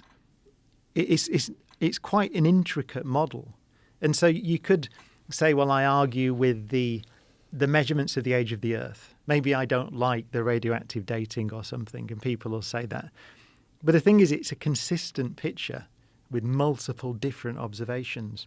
And same with dark matter. So the standard model of cosmology is you have, as I said, about 5% matter, 25% dark matter, 70% dark energy. It might be wrong, but it fits loads of different independent observations. So it's a consistent picture of the way So we the just universe don't know is. what it is, but we're not very sure that it's a thing. The other Pretty sure, but it could not be. What were That's the thing, other were any of the other theories, competing theories, were any of them compelling There at are all? theories that people try to build where you modify our theory of gravity. So many of these observations, not all of them, so the cosmic microwave background are different observations, but many of them depend on gravity and how gravity works, Einstein's theory of general relativity. So you could try to modify that theory to say, well, our observation's wrong. Maybe, because the way we measure how the expansion of the universe is to look at light from supernova is one way and see how it's stretched over time. Because the light, let's say you have a supernova and it happened 1 billion years ago, then the light has been traveling for 1 billion years across the universe. And so the universe has been expanding for 1 billion years, so the light will be stretched. And so you can measure how much stretch there is. So you just measure the colour of the light from the supernova. So you can argue that maybe if you go for light that's been travelling 12 billion years across the universe, then maybe there was something different. Maybe the light was emitted a bit different. Maybe the speed of light changes over time or something. Or, so you can invent theories that would allow you to change the data or the interpretation of the data. But what you always find, I think it would be fair to say, is that you can change a theory and explain one bit, but all the wheels come off the other bits. Got it. So that's why it's quite difficult. So the dark matter, dark energy theory is cohesive to all the other theories. Yeah, so it fits. Yeah. With, but then there are some mysteries. Well, not least, what is this stuff? Right. Right, and so until you know what it is, you don't have a complete theory. Well, that is one of the most fascinating things, that 95% of the universe is like, who knows what it is? Yeah. Yeah. And so that's what I love about, one of the things I love about science is it often gets presented, because I talk about science a lot in public, and it can often seem arrogant, I think. It can seem, like these people are saying, well, this is the way the world is. And you might say, well, who are you to say this? The thing I like about it, personally, and the reason for its success, is that really you have to be delighted when you're wrong. It's the key to science. It's been said many times. Richard Feynman, the great physicist, said it. This is if your goal is to understand nature, so that's what you want to do. So you've not got an ego or anything. You don't want to be prove right. You just want to understand. Then being wrong. So if this idea of dark energy and dark matter turns out to be wrong, all scientists, or all good scientists, will be absolutely delighted, because it'd be tremendously exciting that we'd ruled out this picture. It'd be great to rule out this picture. So there isn't such a thing as dark matter and dark energy. It's all nonsense. We were barking up the wrong tree, looking in the wrong direction. It's something else, which should be more wonderful, undoubtedly, than that theory that we have. And so I think it's a humble pursuit, ultimately, science. And that's the reason for its success, because you're just trying to understand how things work. You're not trying to, you shouldn't be anyway. Good scientists are not trying to be the person that got it right. You're not trying to do it. There's obviously human failing. Everyone's got fragility, and everyone's Ego. a human, and an ego. But ultimately, you're just trying to understand how things work. Yes, and that's a beautiful thing, and it's so important for everyone else that doesn't have the time. We need you doing that. It really does, in some way, give us comfort to have a better, more comprehensive view of what we're experiencing. And as technology expands, like I wanted to talk to you about the James Webb, some of the discoveries, but sometimes it raises more questions. And one of them was these galaxies that were formed that appeared to have been formed too quickly. Is that safe to say? Yeah. So we had, one of the reasons we built that telescope was to, what it does, because it can see very distant things, and because light travels at a finite speed, the further out into the universe you look, the further back in time you're looking. Right. So because that can see things from which the light has been traveling for over 13 billion years, then you're seeing things as they were in the first billion years or a few 100,000 years in the history of the universe, right, essentially. Mm-hmm. So, well, a few 100 million years, sorry, I should have said. So you're seeing the first galaxies form with that telescope, which is one of the reasons it was built. And the reason we wanted to see is because we don't fully understand that process. As I mentioned before, we don't really fully understand why they have black holes in them, and it's something to do with their formation, but we don't understand it very well.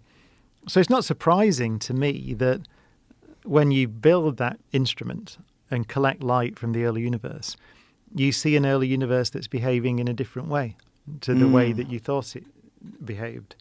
And so indeed, yeah, we're seeing galaxies that formed earlier than you would have predicted. But that means that your model of the way the universe evolved is not quite right, and that's not a surprise because we wouldn't have built the thing if we'd known everything. Right, of course. So I don't think there's any. I think it's fair to say there's nothing there that's absolutely, completely destroys our picture of how the universe evolved from the cosmic microwave background that you saw in those images earlier. Does it add more complexity? Does it add more nuance? Yeah, I would say so. And I'm not an expert in that field, but my understanding is that it's interesting because we're having to refine and develop new models of the way that the galaxies formed. And indeed, you're saying that it looks like the stars and the galaxies are present in the universe earlier than we might have expected. So it might be that you're seeing a hint of something really profound that we didn't understand. Or it might be that just the models need a bit of a tweak. So I think galaxies form quicker than we expected that in the does early seem to be stages the of the case. universe. What are those red dots? The red dots that were observed. Do you know what I'm talking about? In the images, the James Webb images of the early universe. Yeah, they're distant. That disappeared. Do you know what I'm talking about? No. I saved it because I knew that we were going to have to talk about this. It was Jamie. I know we've talked about it before. Yeah, there it goes. Found hundreds of little red dots in the ancient universe. We still don't know what they are. Small galaxies are either crammed with stars or they host gigantic black holes. The data astronomers have collected continues to puzzle them. So what is that all about? Do you know? I don't know. It says there that we don't know. So I'm going to go with that. I mean, Little I think red what dot you're just puzzles astronomers. speed reading that. So it says they look says like a class of galaxies that So I suppose we're looking at a kind of galaxy. It seems that we're looking at a kind of galaxy that we don't see today in the universe. Red and compact, visible only during about 1 billion years of cosmic history. So that would be, as I said, because we don't really understand the formation of the galaxies and these supermassive black holes, that's interesting because what you're seeing in the data is a kind of almost proto-galaxy, I suppose, these little tiny galaxies. That's what it seems to suggest there. Yeah. That's the first time I've seen that. But just, I think what we're seeing is that we don't understand how structures formed in the universe. We have a reasonable idea, but we don't understand the detail. And the more things like that you find, the more information you have to build models of how stuff formed.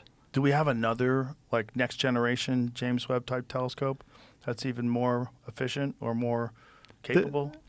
There are several sort of proposed observatories, and also, by the way, gravitational wave detectors. So we've got LIGO, which is on the ground. There are proposals to put one in space, which is called LISA. One of the proposals is called LISA, which is lasers between satellites, so you can have much bigger things. And the reason that's interesting is because there'll be gravitational waves from the Big Bang. So, as you mentioned neutrinos, you've got neutrino observatories, which can observe neutrinos from the early universe. And you can see things. It's just like light in a way, but it gives you a different view. You mentioned earlier, it's a different way of looking at the universe. So the neutrinos will have information. Gravitational waves will have detailed information about the Big Bang itself, but we can't detect them at the moment because we can't detect those really tiny little ripples in space and time. That's what's so fascinating, because if they do launch this and they find new information, that's even more puzzling. And then you keep going further and further and further. And we want to know. It's like you said earlier, we're asking very deep questions about why the universe is the way it is, in maybe why there's a universe at all, in the sense that did it have a beginning? Right. And if so, what does that mean? What does it mean for something like this to begin? Yeah, I find it fascinating and the most exciting thing of all is that we don't know. Yeah. And that's so important, by the way. And I just to reiterate, I think it's often missed when you're talking about the beauty of science and the value of science. It's almost not the knowledge. It's almost like the opposite of the knowledge. It's just this idea that I think it goes back to what we were talking about earlier. I haven't really thought about this connection before, but it's that I was pushing back on you saying, I don't know, what would it mean to know everything? I don't think I'd like that. And you were saying maybe you would. Maybe that's what it means, nirvana, maybe achieving enlightenment. Right. That's what it means. But I find that the most human I feel, I think, is when I'm on the edge of the known. Sure. So it's the fact that there are mysteries in the universe, profound mysteries, to me is one of the things that makes life worth living. Most certainly, as a human being, that's true. Yeah. My point is that I think eventually we're not going to be human beings. Well, I'm sure you're right. I think whether either we gonna- get past this little right. blip. Well, we're also in this weird depopulation stage where, people move into urban areas. It's very strange. Where it's very weird because it doesn't seem like that because people are worried about overpopulation. But then you have a lot of the chemicals and the plastics and all the different things in people's bodies are interrupting our reproductive cycles. And you could see that eventually becoming an even bigger issue in the future if we continue to fuck up the world. We've got loads of problems. Loads of problems, which should all be fixed by AI. Well, there's an exciting future, isn't there? I feel that It's always exciting. we're going to go.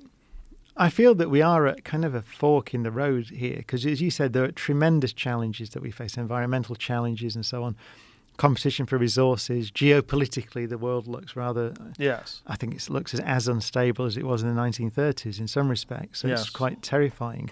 But we have nuclear weapons now, so it's terrifying.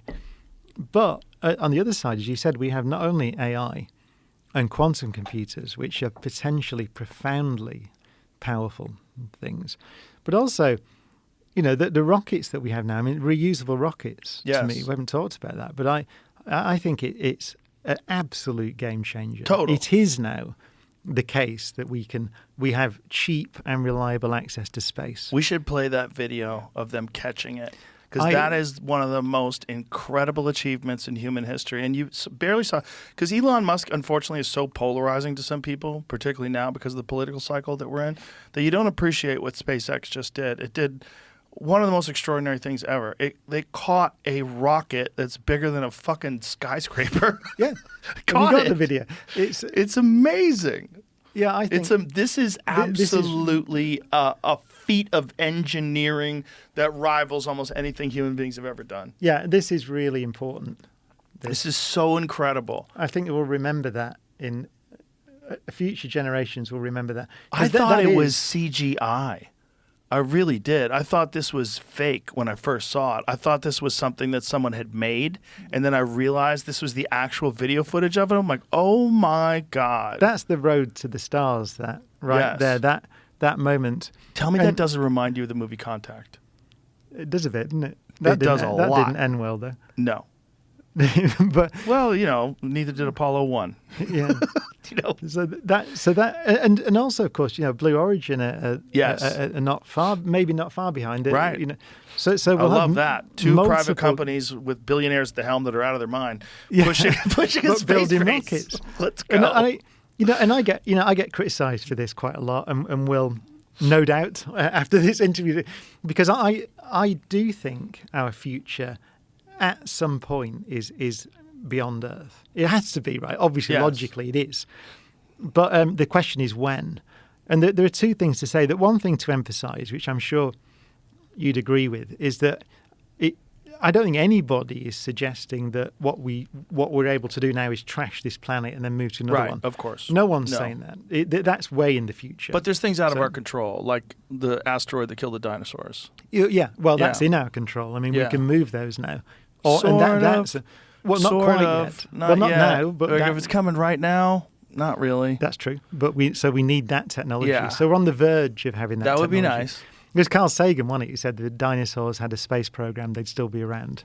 So it's their fault in a sense, which I kind of, they didn't build rockets. Well, and it's then almost they like got nature wiped out. realized that, look, with these giant lizards running around, people are never going to figure out how to make spaceships. Yeah, let's so just get rid of them. Let's just reset. Yeah, Send in the hard reset button. yeah. But I mean, but I think that idea, that basic idea. I interviewed Jeff Bezos once, and he was fascinating. And he said to me that first of all, we need infrastructure in space, because if you think about building Amazon, he said what I needed was two pieces of infrastructure: the postal service and the internet. And so they were provided, and I could build my company. So I want to do that for the next generation of entrepreneurs in space. I don't know what they're going to do in space, but I would like the infrastructure to be there for them to do it. And that's really simple. Yeah. And then he also goes on to say, of course, as we said before, the resources are up there. They're infinite. Infinite resources, Yeah. infinite energy, effectively, up there. And so the idea, he said to me, I want to zone the Earth residential. And people say, that's ridiculous. What are you talking? But how ridiculous is it when you see that? When you see the fact that for the first time we have launch vehicles that really should be able to launch almost anything we want. right. So the idea that we can build infrastructure in space and then, of course, build bases on the moon and then ultimately on Mars and then beyond. Not only That's a that- lot closer now. Let's look at that and say, what is that? 100 and how many years from Wilbur and Orville Wright? Yeah, it's a century. 100 and what? Yeah, 120-ish, is it? Yeah. Yeah. That's crazy. Yeah. So you go from this goofy, like flexible sort of airplane looking thing that no one's going to fly across the Atlantic in to catching rockets with a giant like hand, the robot clamp. Yeah. That's insane. That happens over Yeah, such I a think- short I think period of it's a time. bit- Like look at yeah, that thing. there it is. That's 100 to go from that to Blue Origin is insanity. Yeah. In such a short period of time. So I think we're on the 1906. Yeah, so So- we're on the verge of a revolution in many fields. My worry is that we're also seeing increase in political instability, Yes. and so I think I think most people would agree, a very dangerous moment. Yes. And the question is how to get to that future, and that future that you talked about, this wonderful future that we have, might be 10 or 20 years away, but it might be an eternity away if we get the next few years wrong. Right. So I'm concerned that we don't know how to build a bridge to that future that we should see in our lifetime. We should see this future beginning to unfold before Yes. us. How do we get there? Well, we have to keep it out of the hands of the military-industrial complex. So we have to stop what's going on in the world, these insane conflicts. And if we don't, and they escalate, Iran gets a nuclear weapon, Israel uses it in Iran, Russia uses it in Ukraine. We have World War III, and I'm sure you're aware of what Einstein said about World War IV. That World War III, I don't know what weapons they'll use, but in World War IV, it'll be rocks and sticks. Yeah. And that we're not that far away from that. If you could imagine living in Hiroshima the day before the bomb, not having any idea that anything like that could ever even possibly happen. Yeah. You're just a regular person walking around, and all of a sudden everything is obliterated. And you realize, like, we're in a new era of destruction where you can... And what's interesting is, to me, is I've got interested in Oppenheimer's writing post-war. And I've been interested in it. The BBC asked me to look at, there's a thing called the BBC Wreath Lectures that are very famous in the UK. And every year someone gives these lectures after Lord Wreath, who founded the BBC. And Oppenheimer did them in 1953, I think it is, 53 or 54. And they were considered a failure because no one understood what he was talking about. But in there, he was concerned with the fact, of course, that he felt he delivered the means by which we would destroy ourselves. And he felt our technology, our scientific know-how exceeded our wisdom and our political skill, which is arguably true. Yes. So he thought in the 50s he couldn't see how we'd avoid destroying ourselves, but he thought about it a lot, feeling partly personally responsible for it. And he describes this the deal how if there's any lessons that science teaches us, the exploration of nature teaches us that we could move into other fields, that we could transfer into politics, for example. And one of them is this picture that complex systems, put it this way, complex systems are complicated, right? So he's talking about looking at quantum mechanics, for example, and it gets complicated, and you say, what is an electron? It's this thing, it's a particle-like, point-like thing, or a big extended wavy thing that, what is it? It behaves in all these strange ways. We don't really have the language or the mental capacity to picture it. And so he said, any attempt to say this thing is this, or it is that, it is like this thing, it is doomed, right? What you have to understand is that you have to develop this rather complex and nuanced picture of the way that nature works. And quantum mechanics is a good example. But he said, so it is with human societies. So in a society, what is it? It is at one level a load of individuals, like little particles.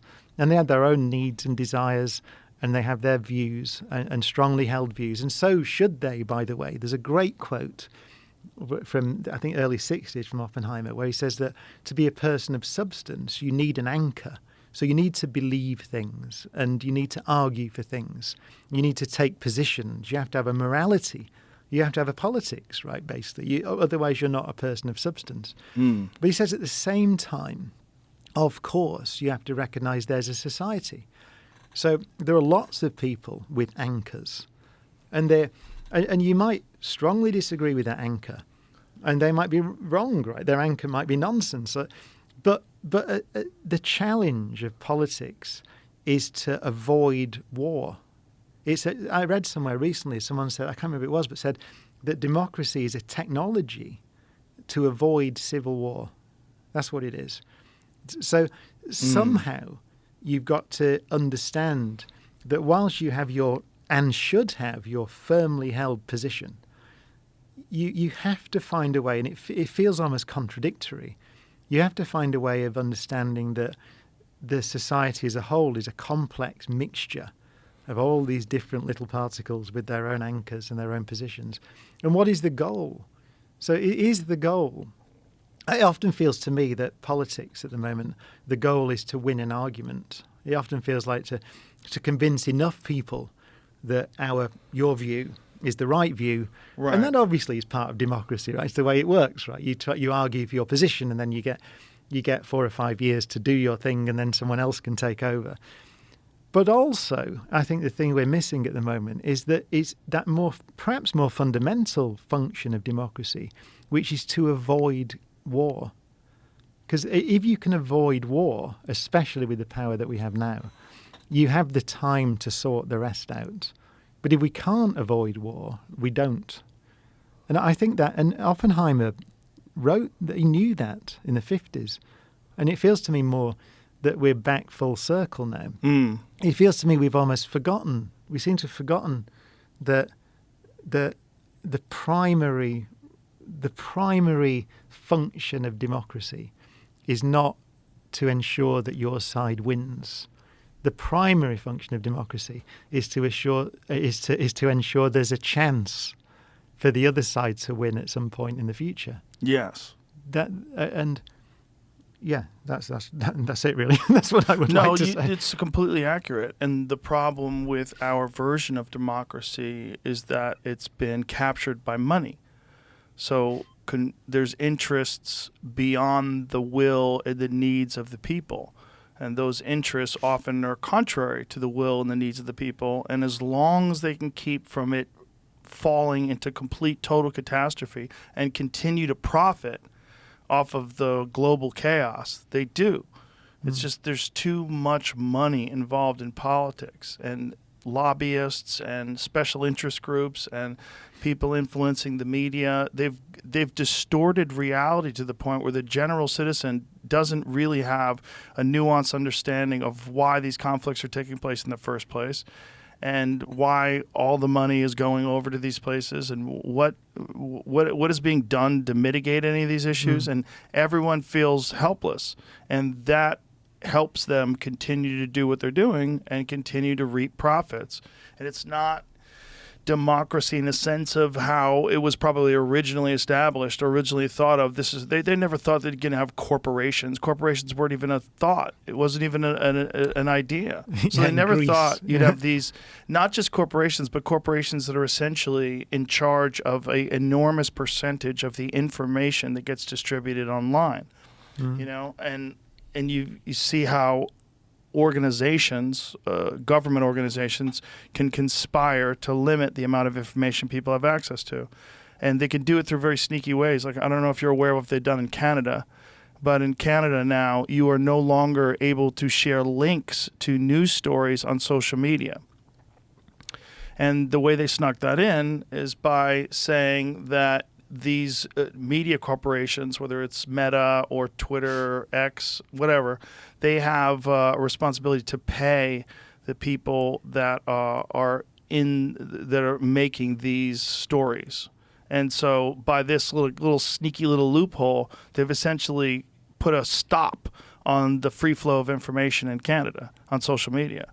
It's very, very disturbing and very dystopian. I have some friends that just went up there, and they're like, it's so confusing because people didn't know it was going to happen before it happened, and then it happened, and now everyone's kind of a little out of the loop up there because you can't even share a link, which doesn't make any sense because say if there's a New York Times article and I want to share it with you on Twitter, all I'm doing is driving more traffic to the New York Times website. It's not hurting then. In fact, it's promotion.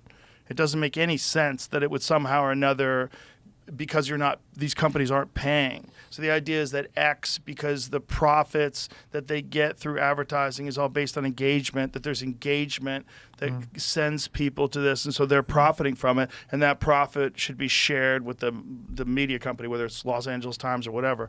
That's crazy, because it's a two-way street. It's promotion. Like, so many more people are going to read a New York Times article if it becomes viral on Twitter. This is just makes sense. What does seem to be generally true is that we haven't, as a society. It says it was just on Facebook. Is that true? I don't know if it's just on Facebook. It says it was Meta's ban. Well, I'm just curious. Is it? See if it's the case. Well, Duncan was saying it's social media in general because he was just there. I mean, what I think is generally true is that we haven't yet adapted to. So the internet, yes, right? Well, just the internet, yes, because it's only, as you said, in the great sweep of human history, right? And it's only been used by people for 30 years. Yeah, and it's a couple of decades. Yeah. It's been influential. Yeah. So I think it feeds. It's another of those problems we face now. This what we talked about. This bridge to this tremendously bright future that we have. One of the pillars of that bridge that we need to strengthen is how to deal with this thing that we've only had for a couple of decades. Right. It's clear. I think we would. People again will be listening to this and they'll have different views on the way that things happen on the internet and regulation and so on. But I think what everyone would agree on is we haven't got it right yet. Right. So we don't know how the way that it's influencing changing our democracies. Yeah. Let's just use it might be changing them for the better, it might be changing them for the worse, but the way it is changing them I don't think is fully understood. Well, not just that, it's being manipulated by governments. Like, governments have troll farms where they just attack certain sensitive political issues, and they make polarizing statements and crazy claims, and you go to that website or you go to that Twitter page and you realize, oh, this isn't a real person. This is just like some bot somewhere. Yeah. And a former FBI analyst, I'm sure you have a lot of bots. A former FBI analyst made an estimate of 80%. He thinks 80% of all the accounts, and this was around the time Elon was buying it, who knows what it's at now, 80% were fake. And this was one of the sticking points of the argument that Elon said. It was when he was buying Twitter, they were telling him that it was only 5%. 5% were fake. He's like, well, show me your data. And the data they showed him was only a random 100 accounts. And he's like, this is not sufficient. I want to see like all of your data. And it became this big issue. And that's when he tried to get out of the deal. And then they took him to court. And then he wound up buying it. Yeah. But that was a big part of it. Like, how much of this is even real? Like, I see arguments online where people take these crazy inflammatory positions, like just insulting and attacking people that believe one thing or another thing. And I'm like, how much of this is like instigated by China or Russia or Iran or some other foreign country, and they're doing it through these troll farms, Yeah. which we absolutely know exist. Yeah. And I'm sure the United States has them as well. And I don't know what the answer is. I mean, one answer, I mean, the way I do it, because obviously I'm on Twitter X, and so the way that I do it is you can tell, I think, by someone's timeline usually. Because my basic rule of thumb is that if you look at someone's timeline and it's all political, Right. I just ignore them. That's my base. Because a normal person's timeline, if I look at your timeline, for Right. example, you look at mine, some of it's just silly stuff. Right. Some of it's retweeting sports stuff or science stuff or whatever it is. I like aeroplanes, so a lot of my stuff is retweeting stuff about aeroplanes, right? Or whatever it is. So I think you can see a real person by seeing a breadth in the things that they retweet or whatever. And so I tend to ignore and mute at the minimum the people who are just single issue. Yes. And usually what you find, by the way, is that they're not a single issue. I can just about understand it if someone's single issue focused on a single thing. But they're just a generic kind of political position. Mm-hmm. So you'll see an account, and all it does is promote divisive issues. You can see them a mile off, I think. So then it comes back to how do you deal with it? And my sense would be your sense. It's hard to legislate around conversation, isn't it? Yes. So what do you do? I suppose you could argue it's education ultimately. Ultimately, everything comes back to education. A democracy requires an educated population. Right. Who have the tools, who have the mental tools to deal with this sort of new world of information. And I think that's something that we should probably be teaching to children, is how to navigate social media and how to navigate influence and how to navigate other people's opinions of you and how to navigate like online bullying, how to avoid. There's so much anxiety that's attached to social media now too, and so many people engage in arguments with it like all day long. Mm-hmm. I think it's a primary source of mental illness for a lot of people, or at least an accelerant of mental illness. Yeah. And we don't have an education as to how to manage that and what that means to you. And the addiction that people have to social media and addiction people have to their smartphones in general is probably underappreciated. Yeah. Probably. It's probably a much more significant impact on overall health than we think, because there's so much. Sure. First of all, we're not supposed to have access to 8 billion people's worth of bad news. No. That's not good. That's not a perspective enhancer. And we're essentially inundated with the things that'll scare the shit out of us the most, which is 8 billion people's problems.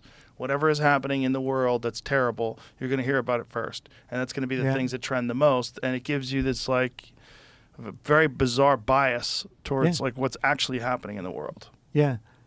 Yeah. Isn't it a big problem?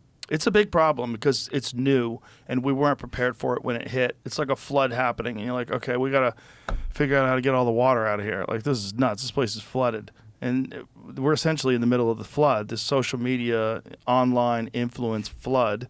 And we haven't really shored up our basement yet. We don't really know how to protect ourselves from it. But we can be optimistic. Yes. As we said, because we're both optimists, I think, ultimately. Yes, I'm very optimistic. Because of the things we've talked about today. Well, I also think that because and I think you are also successful at navigating that world without it killing you. Like I can navigate the world of social media, and I can, like as you said, you look at someone's timeline and see that, oh, this is crazy stuff, and you have your own, objective understanding of the world to a point where you can see where someone's being ridiculous. But some people just aren't that good at that. They're not educated in that. Maybe they haven't been around enough people that are critical thinkers, and they don't know how to approach things from. They just look at things like, what am I supposed to believe? Am I a good person if I believe this? Am I a good person if I argue against that? I'll do this. I'll do that. And these are not like well thought out actions. And I do understand though that you and I, we're in a good position, like, personally. Yes. We have this confidence comes with some degree of success, and you can put things in perspective. And as you said, I often think, actually, I see people who struggle when they become well known for the first time, for example. I mean, I remember when I became, quite late in life, became well known. as a public figure. I did a series on the BBC in like 2009 or 2010 called Wonders of the Solar System, and suddenly I was well known. And I found it very difficult to navigate. And fortunately, I had the support structures and people around me, and I could navigate it, and you come to terms with it and you learn how to do it. But it's a process, isn't it? So I think it's the same. One of the problems, I think, with social media is you can become very well known very quickly. Yes. Often for something that you kind of said in a clumsy way. Like sometimes, it can be that. Right. And I think it's probably almost impossible to navigate that as just a person who just suddenly is exposed to that glare of publicity and becomes a public figure. Yes. Or sometimes a hate figure. Yes. Overnight. Well, it because seems of something particularly they did. difficult for people that didn't ever anticipate it, like the Jordan Petersons of the world, like people that became quite prominent, like in their 40s. He's an academic. I mean, Yeah. and yeah, I mean, that's what I was doing. I was an academic and then had a success on television. Yeah. And it wasn't in a controversial area, right? It was about planets and the solar system and astronomy. Right. So, but even then, I found it difficult initially to navigate through that world. Yes. And you get used to it eventually. It's a very bizarre drug. That's what fame is. It's a very bizarre alternative state of consciousness where everybody knows who you are and you don't know them. Yeah. And no one's really ready for that. And no one knows what it is until you experience it. Everybody thinks they want it until they get it. And once you get it, you're like, oh my God, this comes with so much scrutiny. This comes with so much hate. You're just dealing with so many mentally ill people that are tweeting at you that the world's flat. like they're just angry. There's a lot of like really messy people out there. I do, yeah. There's still, I mean, the number of people who, I did the rocket catch, right, the Starship. Yes. As you said, the most incredible thing. I just retweeted that and said, brilliant engineering. The number of tweets I got back saying that space is fake. I don't understand what it means. Space is fake. I don't even know what that means. But I got quite a lot of it. It's fake. How can it I be went down fake? a hashtag space is fake rabbit hole one night online, and it has something to do with biblical stuff. Because they think that there's a firmament that's over the Earth, and they think that the lights are dangled in the sky. Oh, it's that. And that So it's just the Earth is a disc. dome. Yeah, the Earth is a disc, and that you can't get through the firmament, and that there's like an ice wall, and that's why you can't travel around What I Antarctica. love is that when you go. Okay, so let's assume that's true. Let's assume it's Imagine right. all the astronomers, all the astrophysicists, all NASA, China, every space agency, they're all in cahoots. But why? And no one spilled the beans. And then, but the thing I've never understood, and I've asked this in my early Yes. days on Twitter, I made the mistake of asking, sometimes, because now I don't reply at all to the. Obviously, you learn that. Yeah. I go, what possible advantage could there be? Right. And What's the answer? I think they think that it's just a scam. So SpaceX are just like a scam or something. So they're just taking all this money for launching satellites. So again, it's a very complicated scam because they're getting it off, communications satellite. They should try Starlink.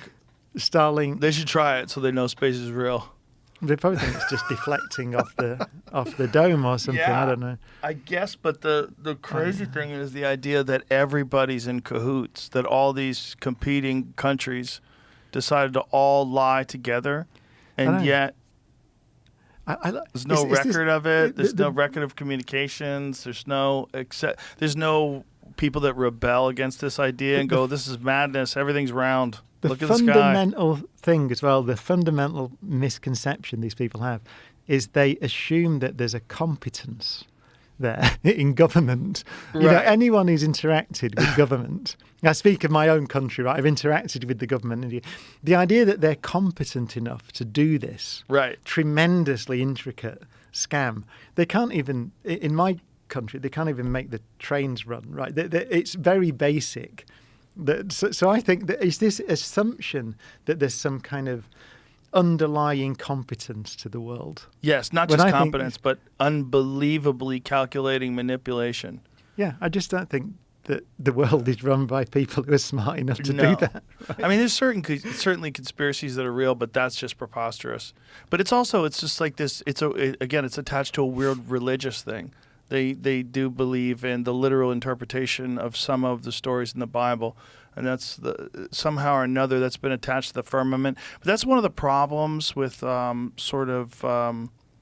when you can, especially if you're an articulate person, and even if you form like some you make some fake documentary and you attach a bunch of fake facts to it, and if it's compelling and no one like you stops and goes, hold on, that's not how it works. This is how we know this. This is why the planets are round. This is how we know. This is what Bode's law is. This is what, and you start like laying out what thousands of years of research and discovery has led us to. This is not like just based on a whim.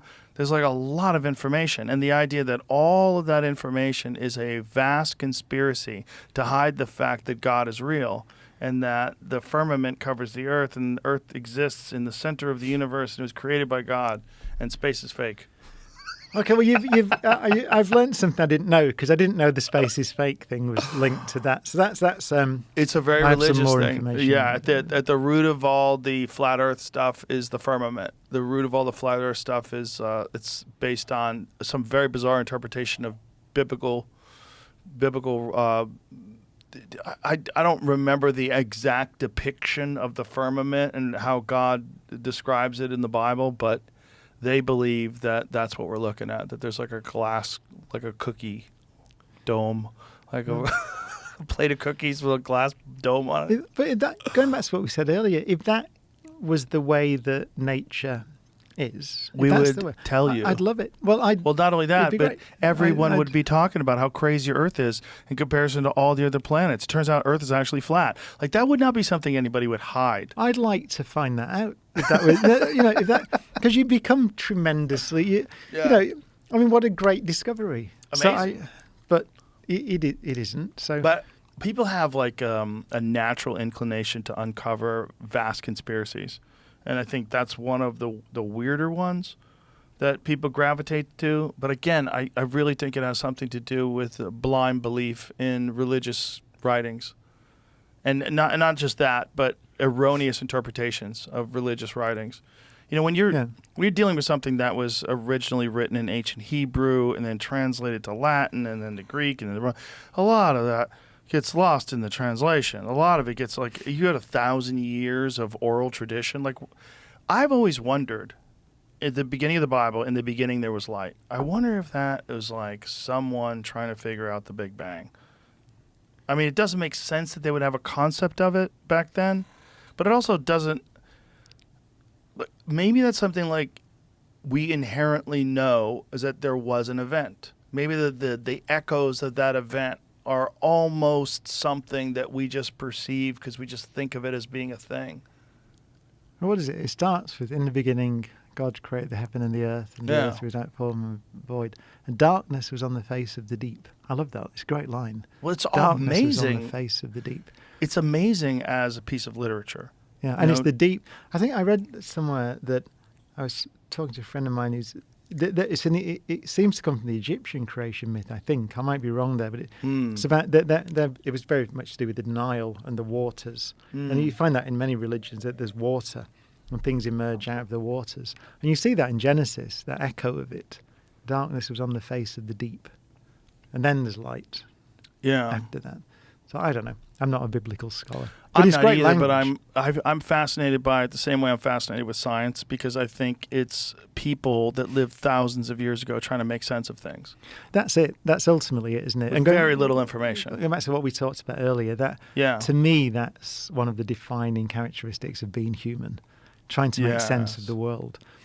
And that's why, by the way, I don't like to get into sort of arguments with people who have different views, different belief systems. My sort of baseline position is, if you're curious and you're interested and you want to know how things happened, that to me is common ground that we can share. The people I don't really understand are people who are not curious, right, and don't have questions. Because I mean, Carl Sagan wrote a great book called The Demon-Haunted World, Science of the Candle in the Dark. You know that book? Yeah. Where he says that story about a taxi driver when he got in the taxi at the start, and he's asking him all these questions about Atlantis or whatever it is, and this, and he realizes He doesn't think this guy is an idiot. He thinks this guy has a curious mind. He's someone who should be, we can have a wonderful conversation. But he also says that he felt that he'd perhaps been failed by society, by education, in that his curiosity had not been somehow channeled to the real mysteries. Yes. But it got sidetracked into all this strange stuff.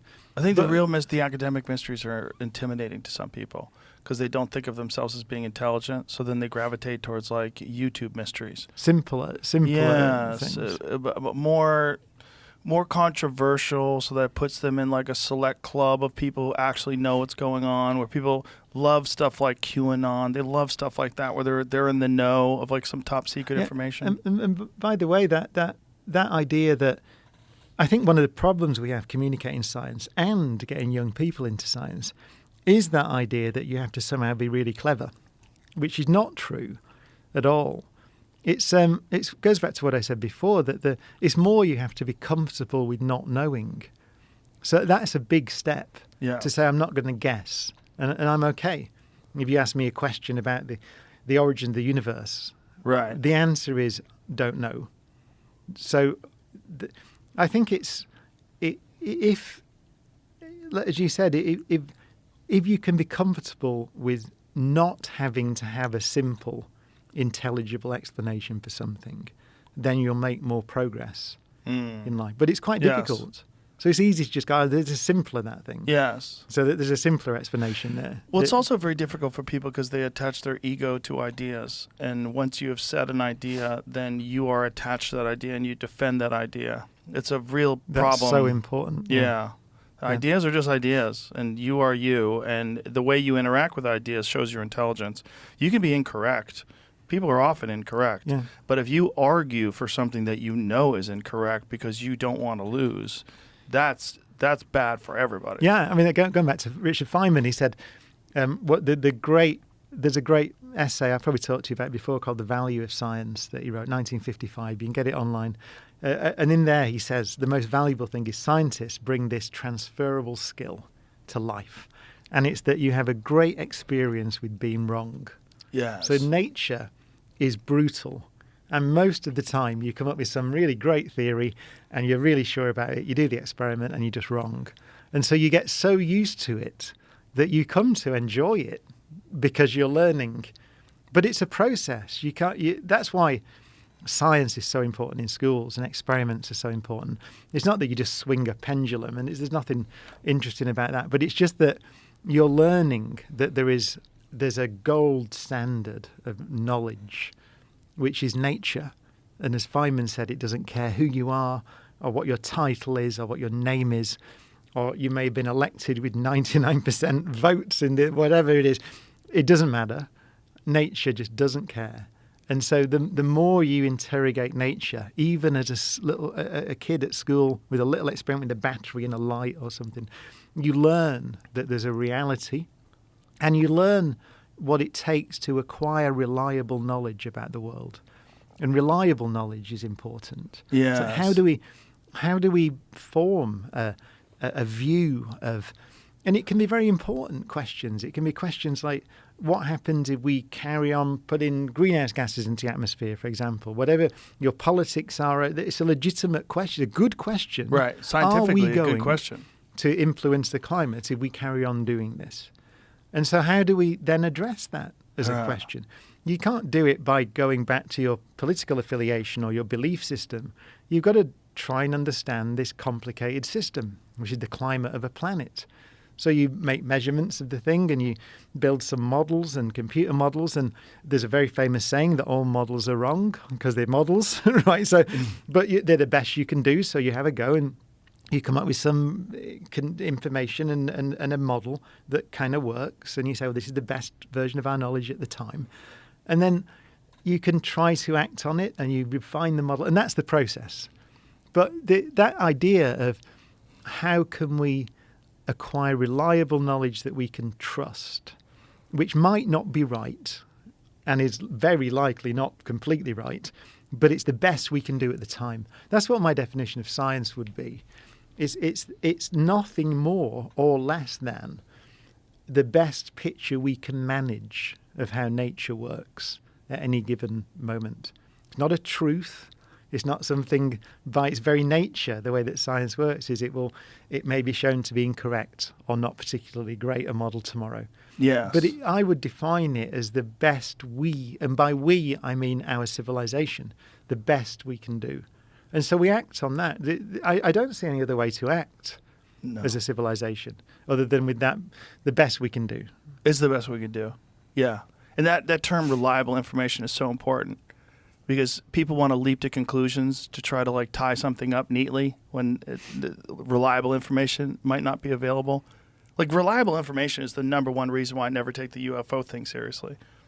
I am so all in that there must be life out there. It just makes sense. It makes sense. I know the Fermi paradox with notwithstanding, but I think if you just take into account the sheer numbers of planets that we're looking at, the possibility of something achieving some sort of advanced life seems very high.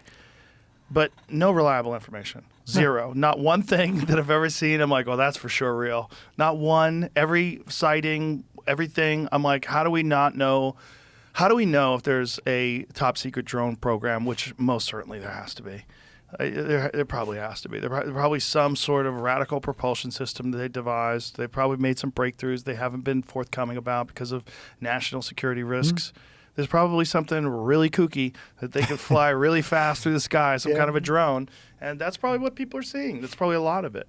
But then there's also this part of me that doesn't want to abandon the idea that if I was an intelligent species from another planet, and I saw that these territorial primates with thermonuclear weapons are advancing towards the creation of AI and like ruining the planet while they're doing it, like doing crazy shit to the ocean and poisoning streams and water supplies. Like, I'd be like, let's keep an eye on these fucking freaks. I would most certainly say this is if this happens all throughout the universe, let's just imagine that this is the natural progression from single-celled organisms to super curious advanced life forms that eventually transform the world that they live in. If this is a natural progression, there's got to be planets that don't make it. There's probably a slew of them that get to 1945, and it turns out that both Germany, Japan, and the United States all have nuclear weapons at the same time, launch them all at each other, and then civilization goes down to zero. Oh, the Cuban Missile Crisis. Yes, Cuban Missile Crisis, or asteroid impacts, or supervolcanoes. I mean, the reason why we have mountains in the first place, we have volcanic activity. We know that every now and then there's a massive supervolcano like what Yellowstone is, this caldera, that if it's a continent killer. If it blows, there's no more United States. It stops being a thing. Most people on the planet die. We get down to a few hundred savages, and we start from scratch. And that's inside the realm of possibility. That can absolutely happen. So something has to get past all of these hurdles and if I saw a planet that's real close, like us, I'm like, wow, they're going to not fuck this up. They have achieved like this crazy apex where they're so far beyond everything else on their planet. They're almost there. They're almost there. Let's watch them. I would think of that too, but I just don't see any evidence. Everybody I bring in these whistleblowers. They all tell me, oh, I've seen it. It's incredible. One day it's going to be released. Like, yeah. I don't see shit. I think it's best to assume. It's Carl Sagan again, wasn't it, when he said, no one's coming to save us from ourselves. Ooh, let's just assume that. We just definitely should assume that. And that's a safe and that's an intelligent assumption. And also, that's how you want your children to behave, right? You don't want to go save your children every time, like when they get older, they got to go on their own. They got to make it. They got to figure it out on their own. If they don't, they're going to be infants for the rest of their lives. And this might be one of the reasons why we don't get intervened, why something doesn't come down and like put a halt to us. Like maybe they're just hoping we can figure this out through diplomacy. They're all there like that. Yeah, maybe. I don't think they might have fingers. Whatever they have, they're crossing them. Yeah, whatever they have. I don't know.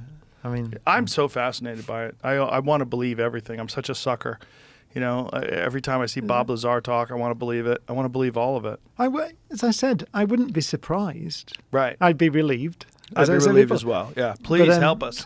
But also, do you think about the way we interact with primitive tribes? It's not good. It ruins them almost every time. Like there's this story that we were talking about recently where Starlink has been brought to some of these very remote tribes. and they've been given cell phones, and now the tribal leaders are complaining. As we talked about earlier. Yeah, This these is, kids are on their phones all day in the fucking jungle. Like, instead of like living this subsistence lifestyle they've been living for tens of thousands of years, some of them are getting lazy and they're just sitting around and they're looking at, videos.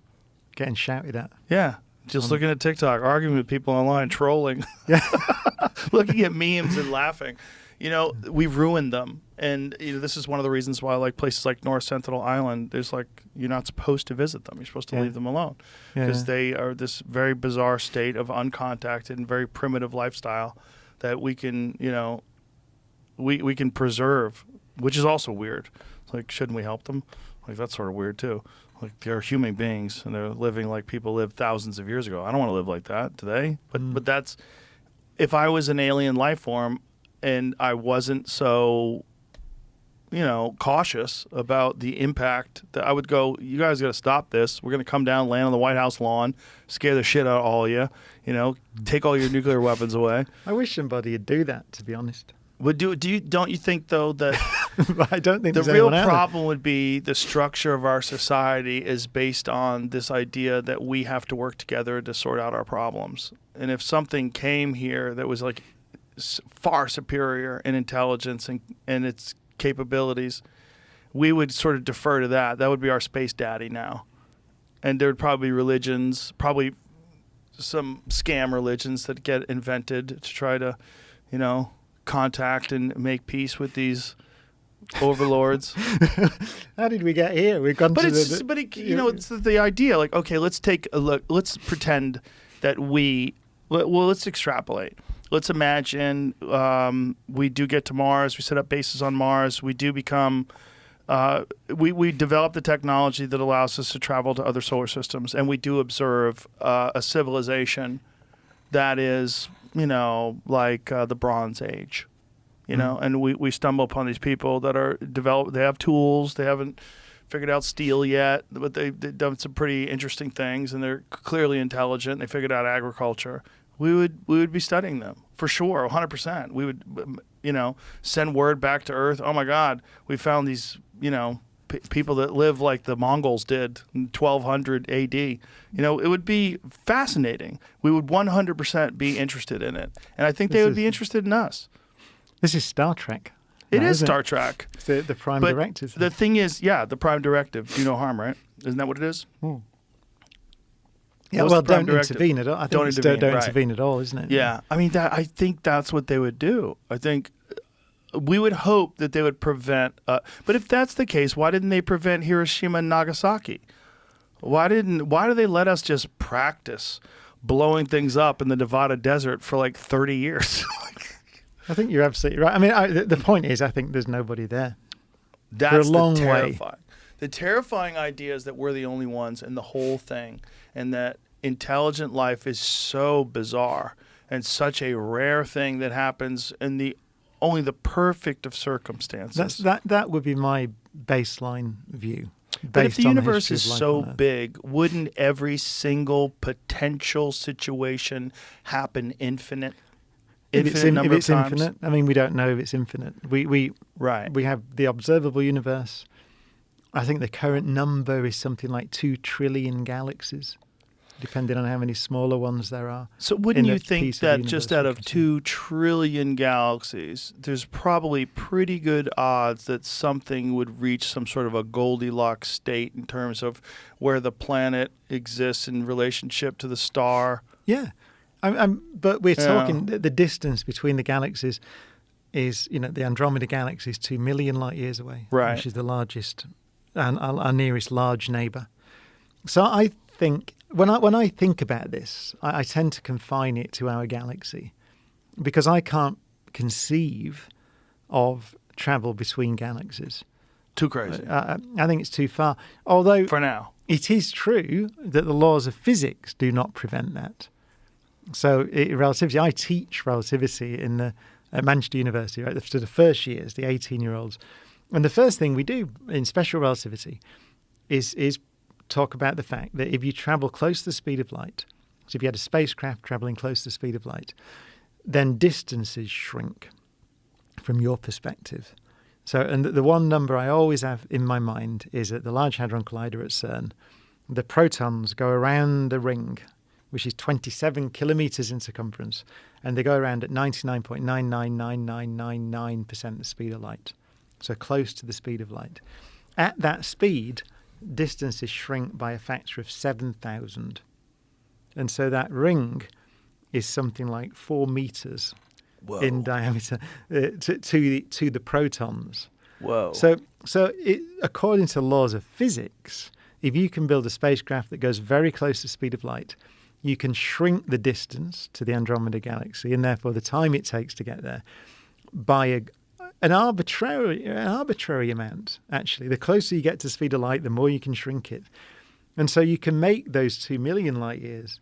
You could traverse across that distance in principle in a minute, according to physics. However, the downside is that you couldn't come back to tell, if you came back to the Earth at that speed to tell everybody what you'd found, at least 4 million years would have passed on the Earth. Oh boy. So you can't. So there's kind of a downside to it that we could, in principle, explore the galaxy and beyond, but getting to chat to everybody about what you found is forbidden. Wow. By the structure of the universe. It's just That's the way that relativity works. That really is essentially a time machine. Well, it's a time machine in the sense that we could go arbitrarily far into the future by flying around in a rocket very close to the speed of light. So we could come back a million years in the future and look at the Earth and find out what had happened. You can't go back as far as we can tell. So you can't get back to you can't build a time machine to go backwards. So these are time machines. The world is built such that a time machine, a way to think about it, the way that we teach it in undergraduate physics, is that, so in Einstein's theory, there are events, which are things that happen in space-time. So that would be an event. It's something that happens. Our conversation now is a thing that happens, space-time. And what Einstein's theory tells you is it's about the relationship between events. So let's say that we wanted to come back here tomorrow. That would be another event. We meet again tomorrow. And you can say how much time has passed between those events. In Einstein's theory, the amount of time that has passed is the length of the path you take over space-time between the events. So it's just like saying, in a sense, what's the distance between Austin and Dallas, right? And you'd say, okay, well, it depends what route you go. Well, what's interesting in Einstein's theory, the only complication is the length of the path you take between events, is the time measured by a clock that's carried along that path. So that's how much. So if you're carrying your watch with you and you go between here and tomorrow, you go this way, you go off and maybe you fly to Dallas and back or something and then come back again. There's a particular length. Someone else can take a different path, obviously, and so that a different amount of time will pass for them between those two things that happen, just because of that one fact. A very infinitely small but measurable amount of time. It's a tiny amount, unless you travel, someone goes close to the speed of light, or someone goes near a black hole or something where the space-time is all distorted. Then you can get big effects. But it's still completely measurable. I mean, they are quite big effects, these, in the sense that for the satellite navigation system, for example, GPS, the clocks on the satellites tick at a different rate to the clocks on the ground. And it's quite a big effect. I think from memory, it's something like over 30,000 nanoseconds per day difference because they're in a weaker gravitational field and they're moving and all sorts of things. It's the same thing. But 30,000 nanoseconds, light travels 1 foot per nanosecond, which is great. I always say that God used imperial units because it's not. It's 30.8 centimeters. It's 1 foot, right? It's good. It's 1 foot per nanosecond. So that's 30,000 feet of position measurement if you drift your clock out by 30,000 nanoseconds. So it wouldn't work. So it's a big effect for when you start using time to measure distance, which is what we do in satellite navigation, GPS. So we have to correct. So the clocks have to be corrected for that effect. So it's an effect that we can easily measure with atomic clocks. But it doesn't make much difference to us as humans. Right. But just the point is that the laws of nature would allow you to do it if you could go close to the speed of light. By the way, the last thing I'll say is the limiting factor. You might say, what happens if you go really close to the speed of light? What happens if you go at the speed of light? Well, special relativity, Einstein's theory, is built such that the distance between any two events in the universe along the path of a beam of light between the events is zero. No time at all. So that's the way that Einstein's theory is built. So he asked the question when he was younger, famously, what would the universe look like if I travelled alongside a beam of light? And the answer is that you wouldn't perceive any time. Whoa. You can't. The last thing Yeah. I'll say is that if you've got any mass at all, you can't do that. You can't go Right. at the speed of light. So according to our model, which is a good model and it seems to work, but if you've got no mass, you go at the speed of light. So if you're a photon, you go at the speed of light. And no time. So, What are your thoughts on the possibility of some sort of a novel propulsion system that doesn't move things at speed, but instead brings things together? yeah, that's called I can never pronounce it. It's the albacore. What's it called? The drive. So you can. Einstein's general theory of relativity. General relativity is his theory of gravity. And it's a theory where space and time are distorted by things, anything in the universe, right? Stars and planets. And so that's what gravity is. It's the distortion of space and time by mass and energy. That's Einstein's theory.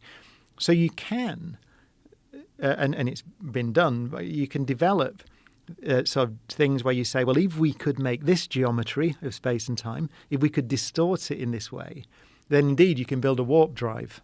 Right, like we should Right. But it always turns out, as far as we can tell, that the other question is, but what kind of stuff would you need? What kind of matter or energy or field, whatever it is, what kind of thing would you need to make that geometry? And it always turns out that those things don't appear to exist. So these particular kinds of matter and energy, that if you had them, you'd be able to do that with space and time. We don't think you can have them. and so it's kind of it's a bummer, right? Because Stephen Hawking... Is it possible that we don't have them here, but that in different planetary systems, different environments, that these elements could exist? It's not going to be elements. It's going to be kind of some kind of quantum field, some kind of energy or something. And so you can sort of try to speculate. But Stephen Hawking wrote a very famous paper called the Chronology Protection Conjecture. So conjecture is important. So it's a guess, not proved, where he said that whatever the ultimate laws of physics are, that we don't have them at the moment, string theory, whatever it is, then they will be such that you can't do this, because chronology protection means protect the present from the future, right? So in other words, you can't build a time machine that goes back in time, Right. But because Einstein's theory allowed you to imagine such a thing, even though you might not be able to build it, it's not been proven beyond doubt that you can't somehow make these kinds of quantum fields or whatever it is that you need to make wormholes, for example, stable wormholes you can go through. And so it's not been proven. So it's suspected that that's going to be the case. By the way, to the final thing, this will be very neat because it goes right back to what I said at the start, that one of the pictures of how I said there was this thing, the black hole information paradox, and we thought Stephen's calculation was that no information comes out. We now think it comes out. So we now think that black holes do not destroy information. We're pretty sure. So it's been proven mathematically to most people's satisfaction that the information ends up out again. So if you went into a black hole, the information would be out in that Hawking radiation that could reconstruct you, but only in the sense that if a nuclear bomb landed on us now, then in principle the information would be still there in the future and we could be reconstructed, right? But it's still in principle there. But the question is, how does it get out? How is it getting out? How is the information that is you ending up outside again? And it's not, the physical picture is not really understood, but the link is that one of the pictures that people are beginning to suggest to have is that there is some kind of wormholes, in a sense, some kind of wormhole that connects the inside of the black hole to the outside. And so a picture is that your atoms and everything, your bits get scrambled up and go basically through the wormholes and come out again. But they're funny kind of wormholes, so that people don't really understand this, but mathematically it looks like maybe there's some role for wormholes, these things, the science fiction things, after a fashion, some kind of wormhole. There's some role for it in the way the universe works. So it's really cool. The last thing I'll say, because is there's a thing called ER equals EPR, which is, so EPR was the spooky action at a distance. So we may have talked about that before. In quantum mechanics, there's this entanglement thing where something can be separated by a million light years. But if you do something to it, it seems like this thing responds, right? Not in a way that you can transmit information, but it responds. So entanglement. There's a picture of that. So that's Einstein, Podolsky and Rosen, EPR, where they wrote a paper on this saying, we don't like this. It must be something wrong with quantum mechanics. We don't think there is now. This is the basis of quantum computers. So we build things that rely on this effect. ER is Einstein-Rosen, which is Einstein-Rosen bridge, which is wormhole. So they also published a paper about wormholes, Einstein and Rosen, in the 30s. And so the idea is that you could picture that somehow as being a kind of wormhole that connects the entangled particles. So that's how this entanglement works. Another description of quantum entanglement is a wormhole kind of geometry. And this is part of the cutting edge of research into black holes, but also the structure of space and time and quantum entanglement and how quantum entanglement might produce space and time. And it's related to the way that quantum computers work. So it's become a really hot topic because people are trying to build quantum computers and program quantum computers. And these are the kind of problems you have to face about quantum entanglement and how you maintain it and what it means. And there was a paper recently, which is quite a controversial paper, but that I think was the Google quantum computer, which is one of the best ones. And it's not using it as a computer. It's using it just as these qubits, these little quantum systems that are kind of very stable, that are the basis of quantum computing.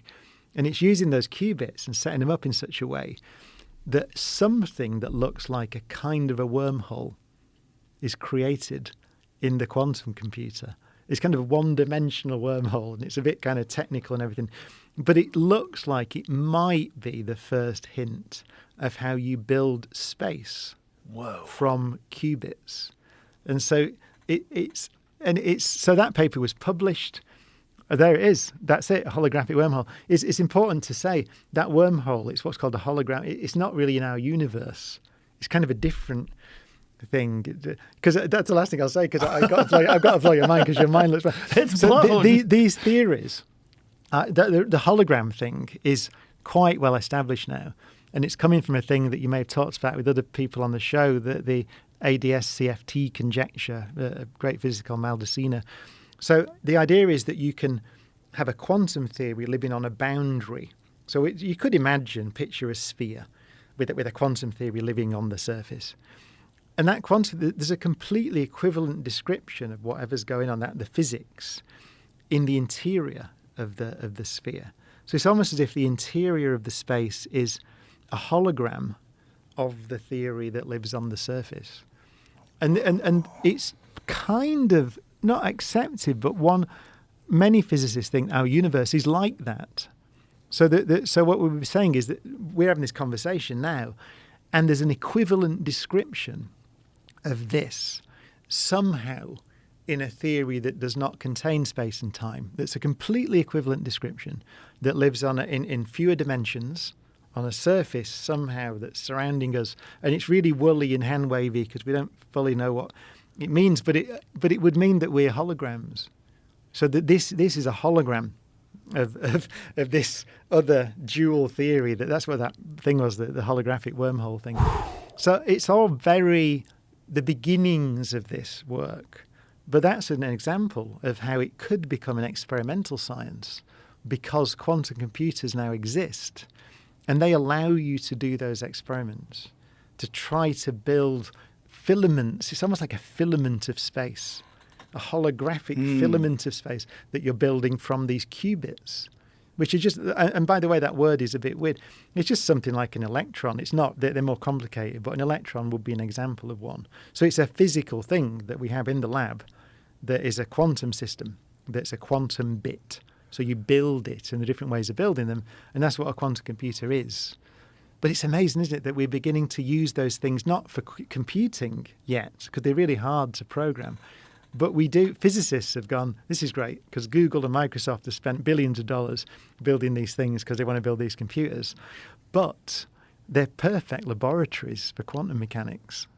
So you can do abstract research into quantum mechanics on them, which I find fascinating. That's actually more fascinating than using them to crack everybody's codes. Yeah, it's kind of like, it's kind of, factoring large numbers, it's kind of boring. But building wormholes, yes, which is, and I caution, it's a complicated thing, but it looks like the beginnings of a laboratory to build structures like that. That's so fascinating. Before you leave, I have to ask you this, because I thought about this while you're talking. You might be the only person that could explain this to us. That we were looking at this image of these quantum entangled photons, and the image was in the shape of a yin-yang. We couldn't understand what we were seeing. Right.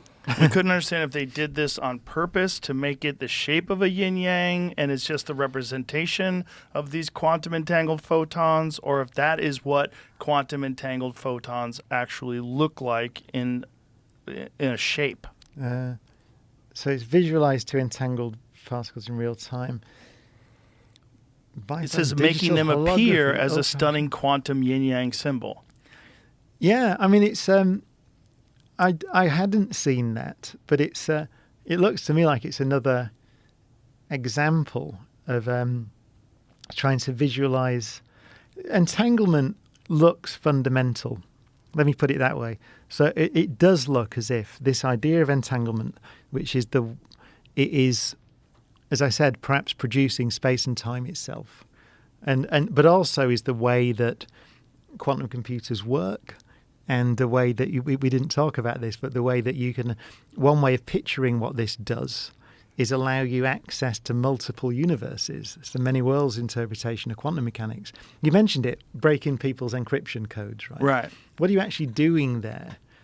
You've got an algorithm, you run a quantum computer, and how does it factor these? What it's doing is finding the prime numbers that you multiply together to make a very big number. So it's very easy to multiply two big numbers together to get a really big number. It's very hard to take a very big number and factor it. So find out what the numbers were that got multiplied together to make it. That takes much longer than the current age of the universe for big numbers. Whoa. With any conceivable classical computer. But the quantum computer can do it in a second or something in principle. And the explanation... Just what you just said. It's so crazy. But the explanation for how it's doing it, a picture, which many people in the field, not everyone, many people would say is the correct, is what it's doing is the calculations in multiple universes. So it's accessing the fact that there's an interpretation of quantum mechanics called the many worlds interpretation, where you're to imagine these, infinite, pretty much, sea of universes. And the computer kind of goes... like that, so it goes and does the calculation in parallel, and then brings them back together again at the end.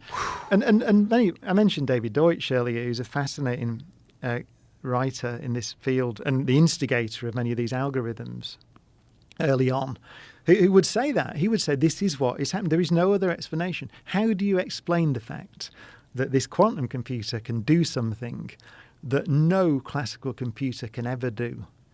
How do you explain it? Where is it doing the math?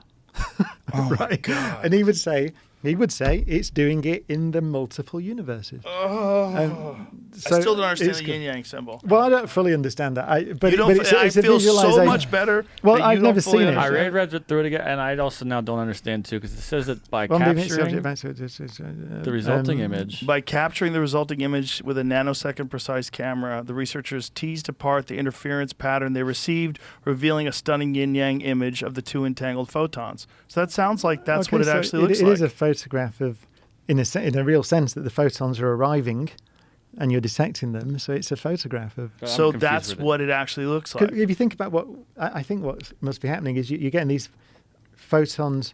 It is true to say that, again, this many worlds interpretation of quantum mechanics would be that these entangled photons, if you send them on a path, then they going all the way back to Feynman, if you calculate, the way you calculate how a photon goes from A to B, or an electron, whatever it is, it just formally is you allow it to take all possible paths. That's one way of calculating the probability it will go from one place to another.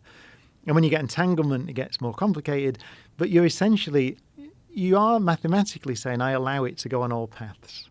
And so really there you're seeing what an interference pattern is you're seeing the result of the fact that these particles can go on all loads of paths and interfere with each other and make a pattern you can see. And I think that's what that is. So but it's how a really crazy is fascinating it that pattern is an ancient symbol? It is beautiful, isn't it? It's unbelievably beautiful. It's a beautiful crazy thing. Brian, thank you so much. What a great conversation. I really, really enjoyed it. Please tell people how they can find you. I know you're doing live performances. I'm going to do some. Yeah, I've been doing this tour for a long time now, actually. I ended up doing it for about 2.5 years, and it's changed a lot. We've done it to over 400,000 people, I was told the other day, around the world. And I thought, just to finish it, because I want to finish it and write another one, I'd come back to the US. We did a few in the US, but so coming back in April and May and doing these quite relatively small I saw the one you did shows. years ago. That was ages ago, Yes. wasn't it? Yeah. So this is, it explores many of these questions actually, particularly black holes. And then just to round it off, I'm doing a few. So if you go and look on the web, you'll find, we're doing some LA, New York, Chicago, around. I hope we're doing Austin, actually. I hope you're doing maybe too. I will come insist. Yeah, that please. if it's not in there, that we come Please and do come. Austin. And then, so that's what I'm up to. Well, thank you very much, Brian. I really appreciate what you do. It means a lot to me. Thank you very Thanks much. for coming in. All right. Bye, everybody.